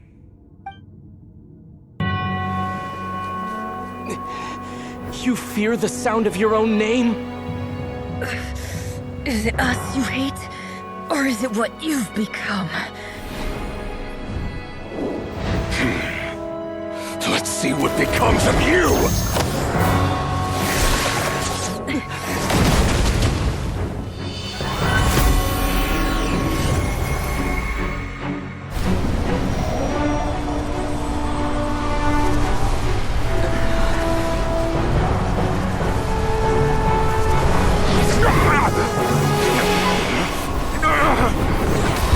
What's happening?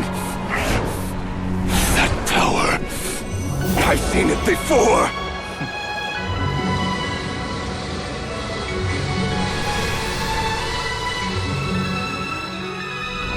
His power is on another level.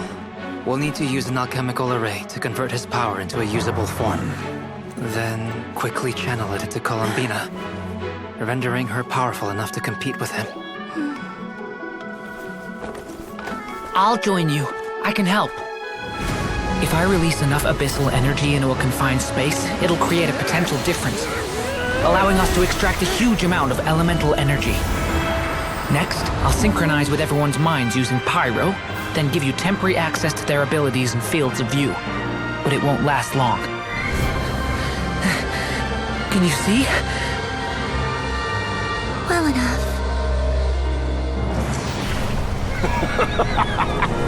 So, we have a student of Gold Rhine-Daughter in our midst. How about that?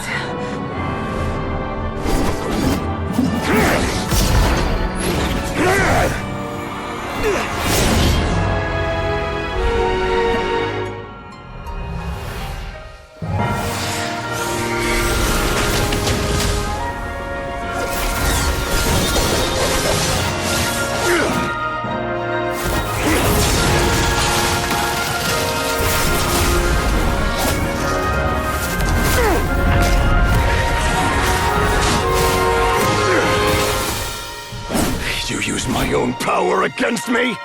Just like how you stole Kuvaki. Look familiar?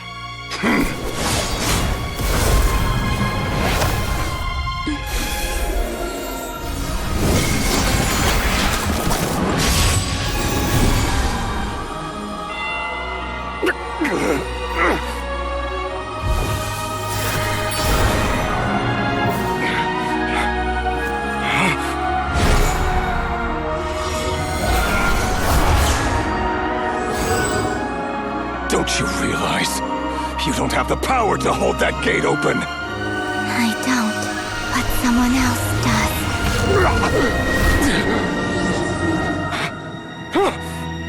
Goodbye, Rerir.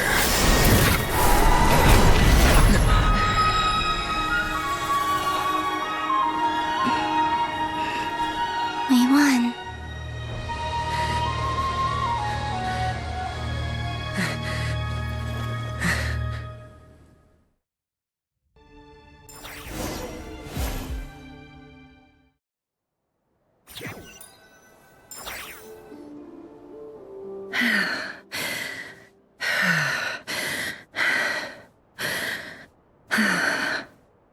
Nefer, how are your eyes? They're fine. Apart from the blindness, of course. It's not too late. Let me handle it.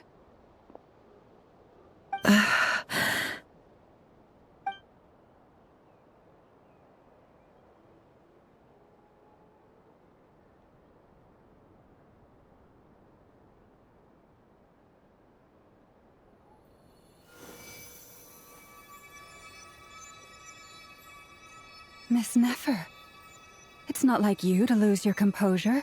That was the most reckless thing I've ever seen you do. Reckless how? The situation was critical. Our lives were at stake. We had to do something. Even so. Okay. I guess you're right. Under the circumstances, it was a wise decision. You traded your eyes for an incredible victory. In business terms, I suppose that's a huge return on investment. I'd be hard-pressed to argue otherwise. Still, I don't like this outcome, and I don't want you to lose your sight for good. People suffer when they make sacrifices they shouldn't have to make, whether that means faith, strength, or in this case, your ability to even see. I had hoped you could win without sacrificing so much as a single hair on your head. Thank you. Really. All done. Don't try and open your eyes just yet. We'll see how you're doing in a couple of days. Until then, please follow your recovery plan to the letter. I'll send full details through Yehoda.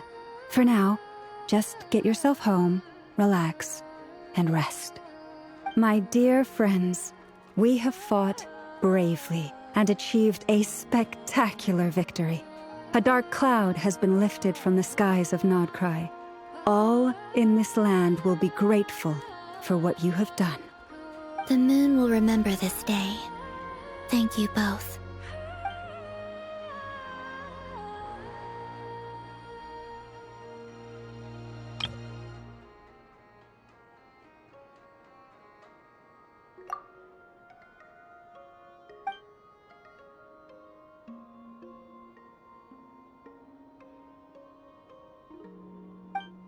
There's something I want to let you know. What is it? When Durin connected everyone's minds so I could access their powers, I also felt everything they felt. And since Nefer's eyes were injured, my eyes are hurting now too.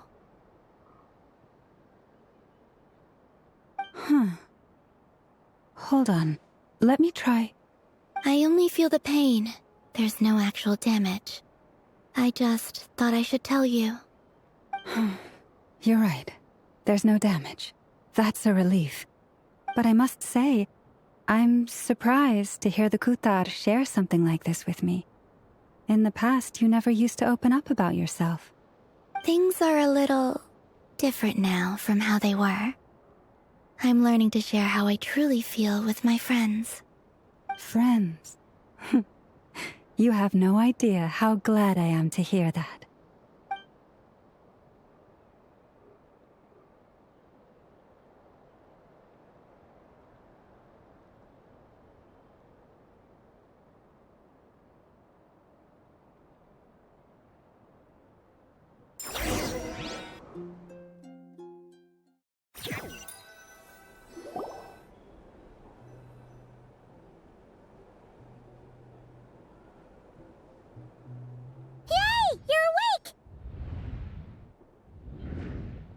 How are you feeling?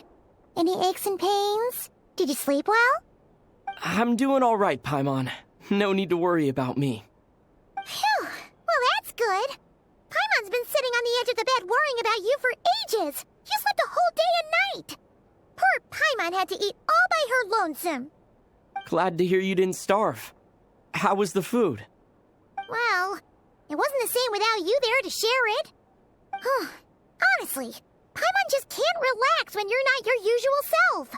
She couldn't enjoy the food and settle down to sleep. Well, I'm back to normal now.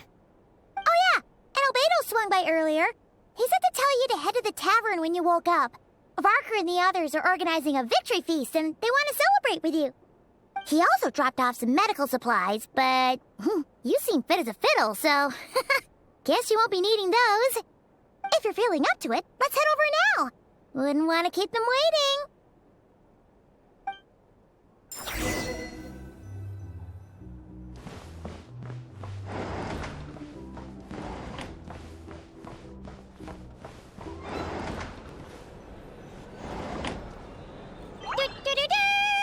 We're here! Oh, Traveler and Paimon! Perfect timing! We were literally just saying how there's no way we're holding this victory feast without you any longer, and we would have postponed it till tomorrow. How are you feeling today? Much better. Thanks. Don't worry about me. Relieved to hear it. If that changes, just let me know. Happy to check you over at any time. Yep, we're here for you. Anything you need, just let us know. Oh wait, where's Nefer? How are her eyes doing? Nefer's right over there. I'm sure she'd love to catch up with you. Hello, you. Recovered from the battle? Come on, what do you mean? Of course I'm gonna ask. I care about my friend's well-being, and we are friends, aren't we? Get yourself a drink, you've more than earned it. In fact, today, your drinks are on me. Lord Sangama Base got you covered. Wow, really? What about Paimon? Has she earned it too? Has she? Please? Well, you haven't been through quite as much as the Traveler, but... what the heck, sure. Yay! Wow! Drinks on Dory! What a historic day. Hey, keep your voice down, or everyone else is gonna want in too. You... Have you heard anything I've been saying recently? Doing business in Nodcry has been an absolute nightmare. If I'm buying for everyone, I'll... Okay. Paimon will speak more quietly. Jeez. That's more like it.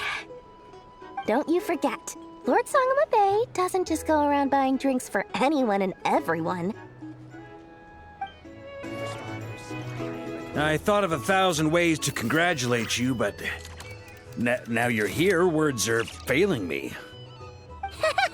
The honorary knight stuns them speechless once again.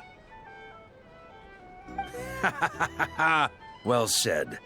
The honorary knight showed us all how it's done. The other knights tell me that Mondstadt was the first stop on your journey. All of us are truly delighted to count you as our friend. I'd like to thank you for supporting the Knights of Favonius, and also for helping us save Nodcry. Nonsense! Of course I'm gonna mention it. This is more than just business. It's a relationship. And there can be no relationship without showing gratitude where it's due. I see you've recovered? You bet. Snooze his way to a full recovery.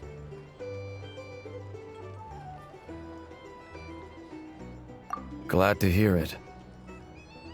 A healthy body is paramount. Nothing else in life is possible without it. So take it slow. You can't afford an injury. Paimon too!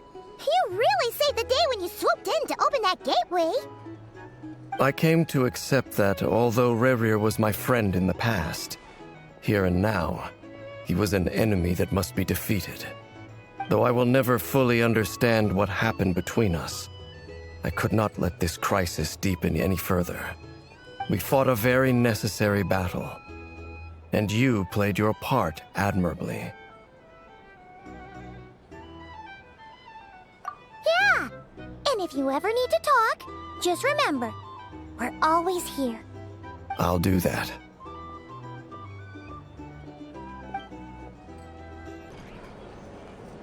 Never! Traveler, Paimon, are you recovering well? Turns out that moon chanter has some real talent after all. My eyes were mostly recovered after just a couple days' rest. I can actually open them again now. Yeah, but you gotta be careful. Lauma says not to strain your eyes while they're still healing. Yes, thank you. I'm well aware. Yehoda, could I borrow you for a moment? I could do with an extra pair of hands. Oh, sure. Coming. Did you hear that? I gotta go help Lauma for a second. You guys chat among yourselves. I'll grab us some drinks on the way back. Paimon, you still like 'em sweet? You bet! Make it extra sweet, because Paimon's earned it! Sure thing!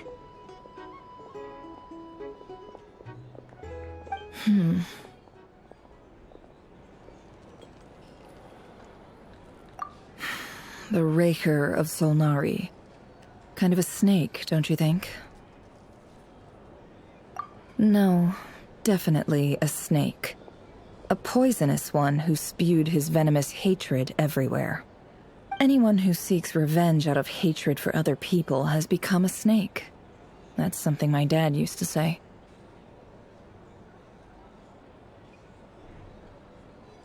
Perhaps. I'm sure it sounds like a very wise and open-hearted perspective to your ears. But me? I think hatred is a perfectly justifiable emotion. What else is left when everything you depended on in life gets stripped away? Something's gotta fuel that drive to keep on living. If you're worried about me, you can nip that in the bud. I'm not someone who gets stuck in the past. It's just... I suddenly feel like I was wrong to call my father a liar. He was just a fool. That's why the Academia turned their back on him, and why the other tribes ganged up on him. Oh, Father. How much better things could have been if you were a skilled liar. Look at the Ibis King. Thoth is a fiendishly cunning liar. And yet, strangely, he feels more like a father to me than my real dad ever was. He's never brought it up, but I'd bet he feels the same way. Why else would he give me the power to perceive the truth, while at the same time training me in the art of deception?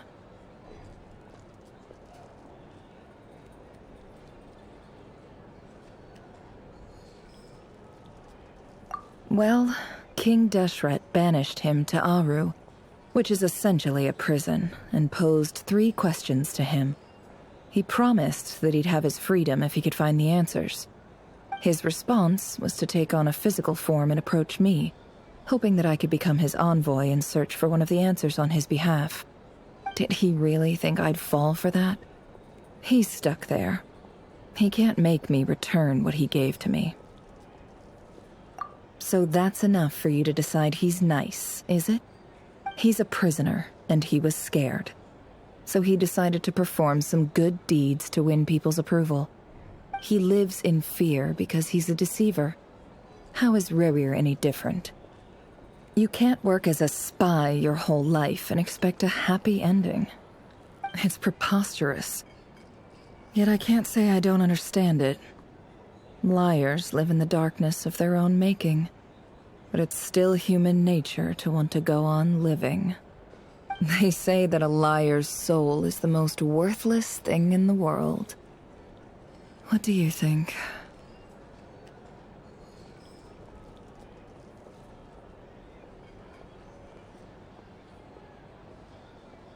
Good. If you understand that, it means you're smart, and you see things objectively. If you ask me, the soul of a liar really is worth nothing, because all they care about is themselves. For example, when something good falls into my lap, I don't go sharing the news around. Stops other people trying to steal it from me.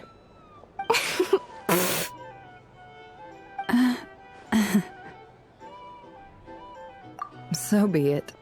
They have sharp ears. I can't keep anything from them. Oh, is that what it looks like?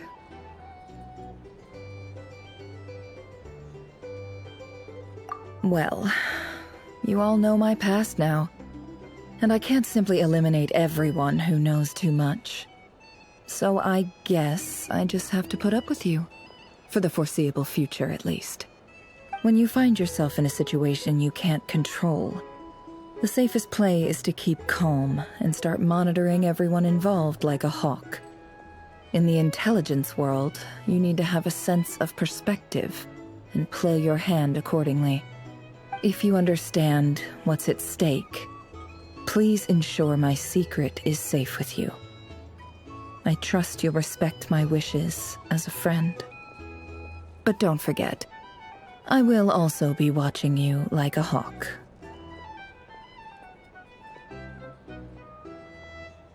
Very good. Oh, wait! Now that the panic's over and we've all calmed down, Paimon suddenly remembered something.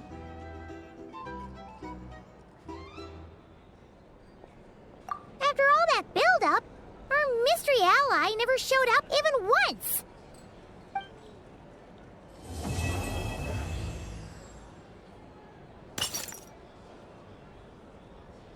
Huh? Am I imagining things?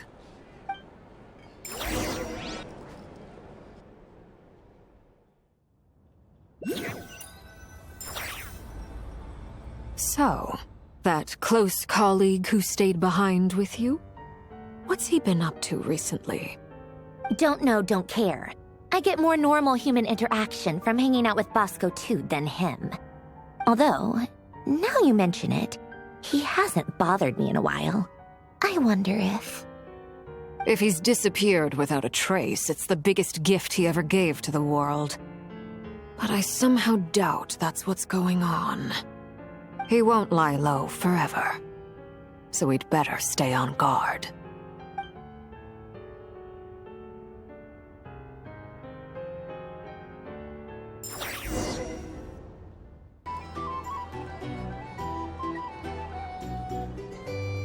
Ah, Lord Sangama Bay. How lovely to see you. I must thank you for the device you provided. It was an enormous help. Would I be right in thinking that it was developed by the Academia? Why come and ask me when you clearly know already? I mostly came to thank you. That's more like it. A little gratitude goes a long way with Lord Sangama Bay. Play your cards right, and you might even stand a chance of becoming my long-term supplier. The chance to work with such a kind and charitable investor as yourself would be a great honor for the Curatorium. Huh? Charitable? Who said anything about charity? First I'm hearing about it. Let's see. The first plot of land you purchased in Nodcry, your desert interests, and... Stop! What do you think you're doing? Exposing my investment history! It's nothing to hide from. They're all perfectly legitimate investments. And some of the land you purchased was with the intent of building a sanctuary? Yes, I heard about that too. How did you... You're a curious case, Lord Sangamabe. You don't like people finding out about your good deeds, do you? But I'm afraid no matter how hard you try to keep things under wraps, where there's a will, there's a way. You did it for Sumeru, didn't you? It was empty land that was gonna go to waste otherwise. I figured if I built something there, it might at least get some use in an emergency. Disasters are capricious things. They strike without any warning. I've lost family to a disaster before, and I don't want to lose any friends or business partners if I can help it. My elder sister used to dream of finding a sanctuary. Somewhere with plenty of food, water, and medicine. Where everyone could live happy lives. It was something I looked into, but after discussing things with the Dendro Archon, I decided on a more effective strategy. The tech people handled the tech, and Moneybags provided the Mora. It just made the most sense. It's a pity that so few people know the truth about you. Everyone says that you view everything in terms of Mora, and all you care about is growing your own wealth. So, what's the problem with that? Everyone wants to be rich. It's human nature. So yes, I love Mora, and it's nothing to be ashamed of. But surely you have dreams of your own beyond just making Mora. You don't get it, do you? My dream is to invest in other people's dreams. And, make a nice little slice for myself along the way. Just thinking about it makes me happy. That sweet, sweet sound of Mora. Thank you. For the device? And the pendant. Oh, that. I was just returning a favor. Don't worry about it. Seems like we've both been away from home for a very long time. Yeah. So long that I barely remember what my family even looked like. That would be your mother, father, and sister? Yeah, though it's been years since my sister passed away. It's not like I want to forget them, obviously, but memory can be even more ruthless than the most calculating business person. Beyond a certain point, if something isn't helping you, it just gets rid of it. My sister can't help me now.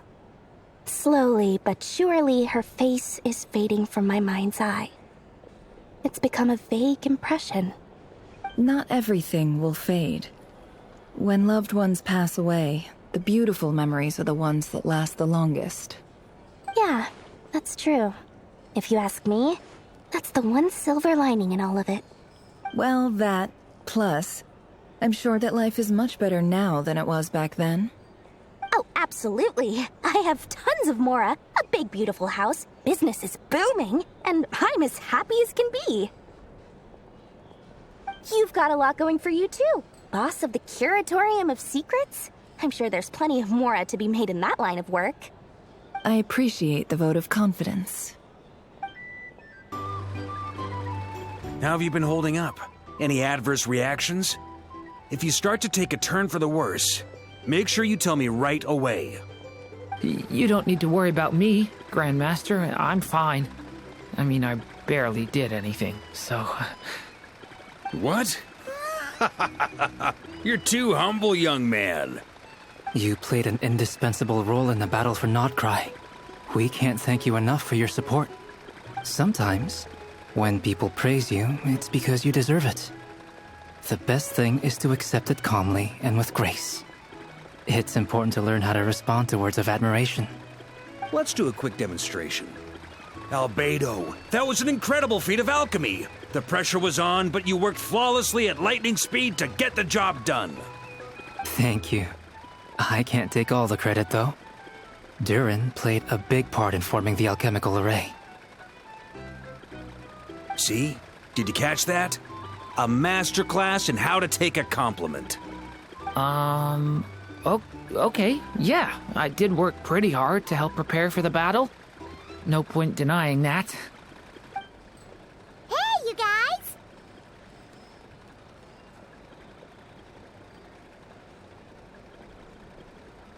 Hey, look who's bounced back. Looking good, traveler.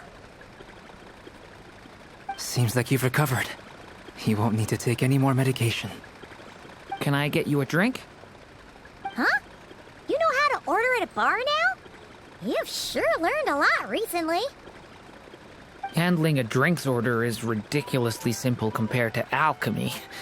Don't worry, I'll blend into society yet. Paimon believes it. You're clearly a fast learner, just like your brother. To be totally honest, though, Paimon didn't quite follow all the details when you first explained the plan to us. Don't worry, that's completely understandable. Unless you're a student of alchemy, it's hard to grasp the principle and how the process works. To put it in the simplest terms, we saw how our enemy stole the power of Kuvaki, and that gave us the idea of stealing his power to turn it against him. When facing an enemy you have no hope of defeating, it's best not to engage them in battle.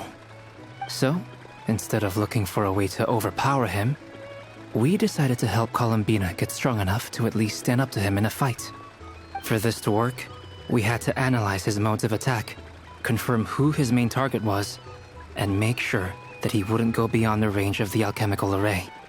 For added security, we prepared a total of 4 arrays. But to mitigate the impact of the battle, we identified one location in particular as the ideal spot, which is where the confrontation took place. The alchemical array absorbed his abyssal power. Then Durin processed it to render it usable by Columbina. That power enabled her to do what would otherwise have been nigh on impossible. What surprised me was that Dainsleif actually agreed to join us. Given his history with Rerir, he had every right to sit this one out. But we're extremely grateful for the decision he made.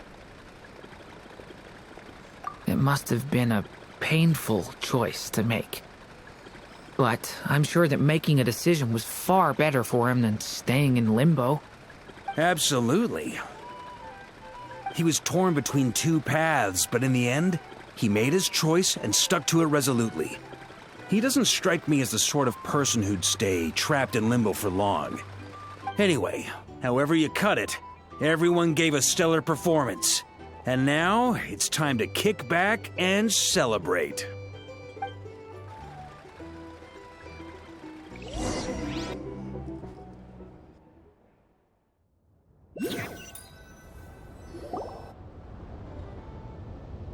That's the only reason you're here.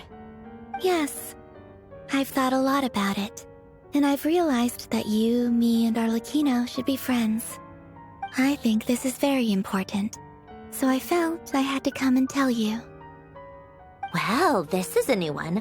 I'm so moved. I can't even hold my teacup. If that's all, you can leave now. Do you not want to be friends with me? Or is it that you prefer being co-workers? What is this, Columbina? Are you deliberately testing my patience threshold? Right now, my politeness module is active. But if you say another word, I swear I'll shut it down. If your politeness module was active, wouldn't you say the word please at some point? Polonia, please see Lady Columbina to the door. Will you still invite me to your next tea party? What? Yes, I think you will. Bye-bye, dear Sandrone.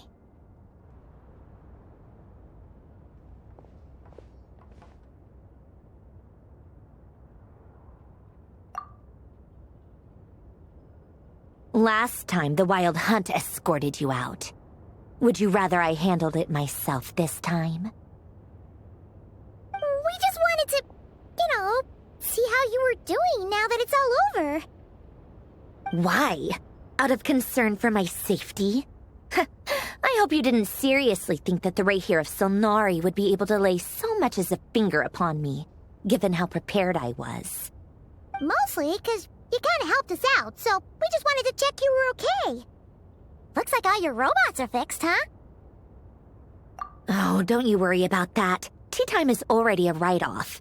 The visitor before you managed to kill my appetite. If you're in the mood for tea, go ahead and help yourself. Otherwise, it's going to waste. My coasters are still missing in action, though. Use this notebook instead. Whoa! Pretty hefty notebook. Look at all those calculations. You can ignore those. They're just dumb scribblings. I doodle and write in my free time. Sometimes I remember the distant, dreamlike past. Sometimes I imagine the far-flung future.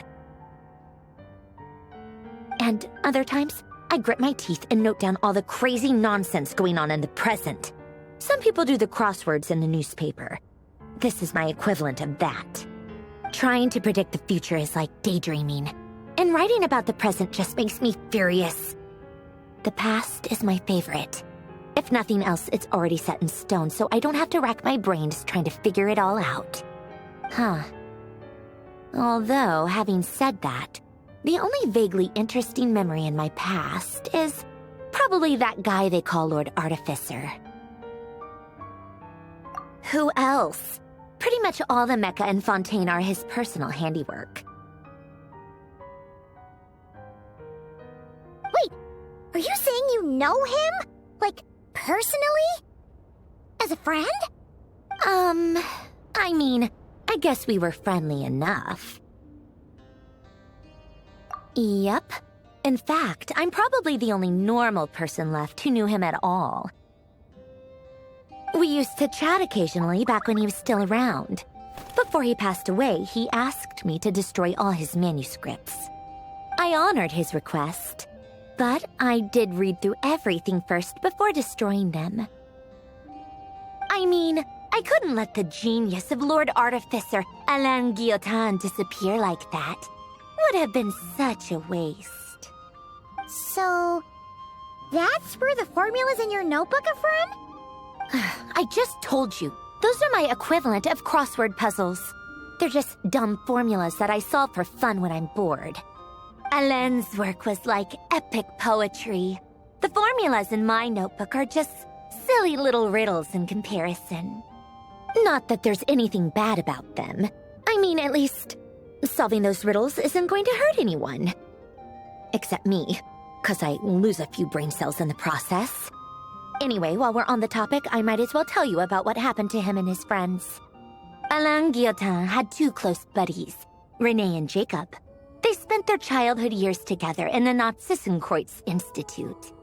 They were all quite competitive, so there was some rivalry between them, but it was a friendly rivalry. But beneath the friendship and the rivalry ran something deeper, a sense of nostalgia for the past. Unfortunately, childhood would end. The prophecy would come true, the apocalypse would arrive, and the future would never be. A mad dream that would normally only capture the minds of lunatics began to take root in their hearts. A dream of saving the world. And if René and Alain had been people of lesser wits, that dream would probably have ended up as something for them to joke about in their older years. But alas, they were some of the sharpest minds around. They nurtured that dream with the full power of their intellect, and it grew into something that ate away at their souls. The first of them to fall under its spell was René. Against Alain's wishes, he persisted in experimenting on a mutual friend of theirs to try and save their life. Alain did not approve and parted ways with René. It's complicated.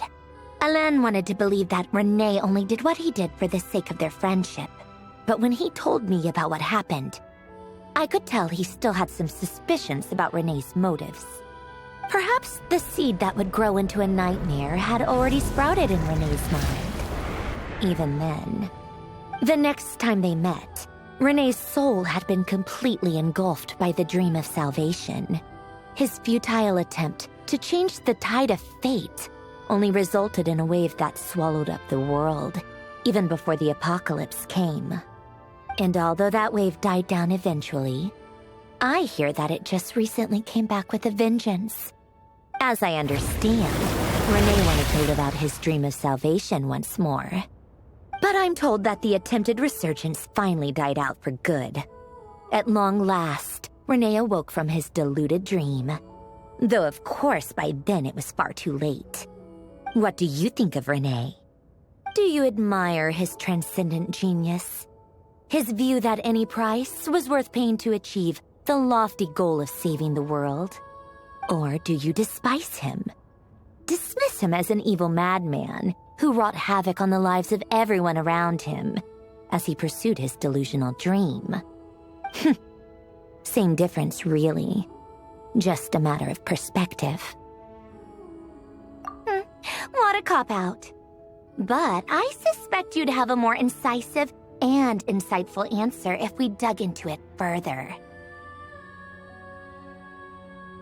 I don't like fanatics who give up their whole lives for their ideology.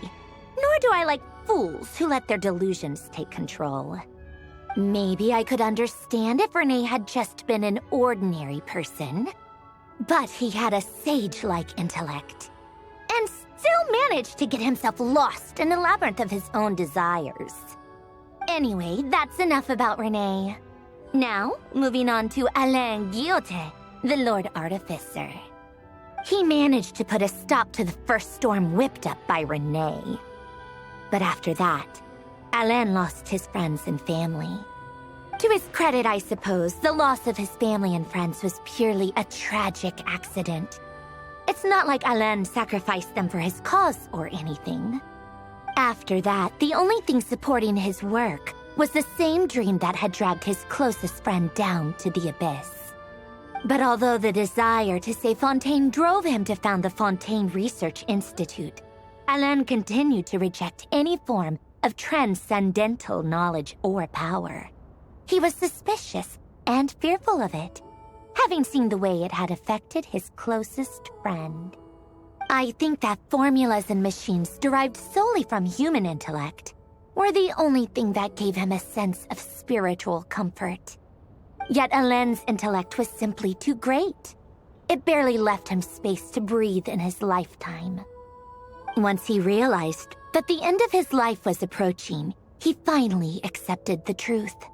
The Nazissenkreuz Institute needed someone, and a human being, to see its story through to the end. He quit working on his formulas, trading them in for the fairy tales that had played such a formative role in his childhood, but which he barely touched in his adult life. He told me that the director of the Nazissenkreuz Institute used to read those fairy tales to the children as bedtime stories. Apparently, they worked wonders at sending kids off to sleep. I think that all he wanted at that time in his life was to be able to sleep deeply without being plagued by depression. By that point, nothing else really mattered. At the very end, he laid down to rest in the ruins of the former Nazissenkreuz Institute orphanage, while the Fontaine Research Institute he had founded continued tirelessly with its work. Many years after that, tensions over competing dreams would once again cause a rift, this time between members of the Fontaine Research Institute. But the actions of those fools had nothing at all to do with Alain. And that is the story of two people from the Nazissenkreuz Institute who both wanted to save the world. One went all in on his fantasy of salvation without ever looking back, and ended up calmly sinking to the bottom of the deepest sea. The other sought desperately to burn bright in his life, even though he wasn't sure where he was going. I do sometimes wonder, why is it that people like them have such grand hopes of saving the world? Even the grandest tree starts as a tiny seed. So perhaps, for each of them, their mission to save the world began with a very simple desire: to save themselves. They were young children with friends and family who mattered to them, desires to explore the meaning of life, ambitions to have a successful career. They didn't want to see all of that taken away in one fell swoop. Or maybe they just wanted to find something to anchor themselves within the chaos, to stop them getting quietly swept away by the storms of life. But instead, the search for their own salvation took them down the rocky road laid out by fate. Do you think the desire to save oneself is enough of a justification to try and save the world? The way you said that sounded just like Alain. I asked him the same question back when he was in his prime, putting all of his energy into his work. He gave the exact same answer as you did. No elaboration, just a quick short answer before getting right back to his work. He was always that way. All right, tea time's over. I owe Arlecchino a favor for telling me these stories. I'll have to bring a whole sack of gifts the next time I visit the House of the Hearth. I'm gonna go tinker with Polonia now. You guys can do whatever you want, as long as it doesn't involve interrupting me. Polonia, exit hibernation mode. Begin diagnostics.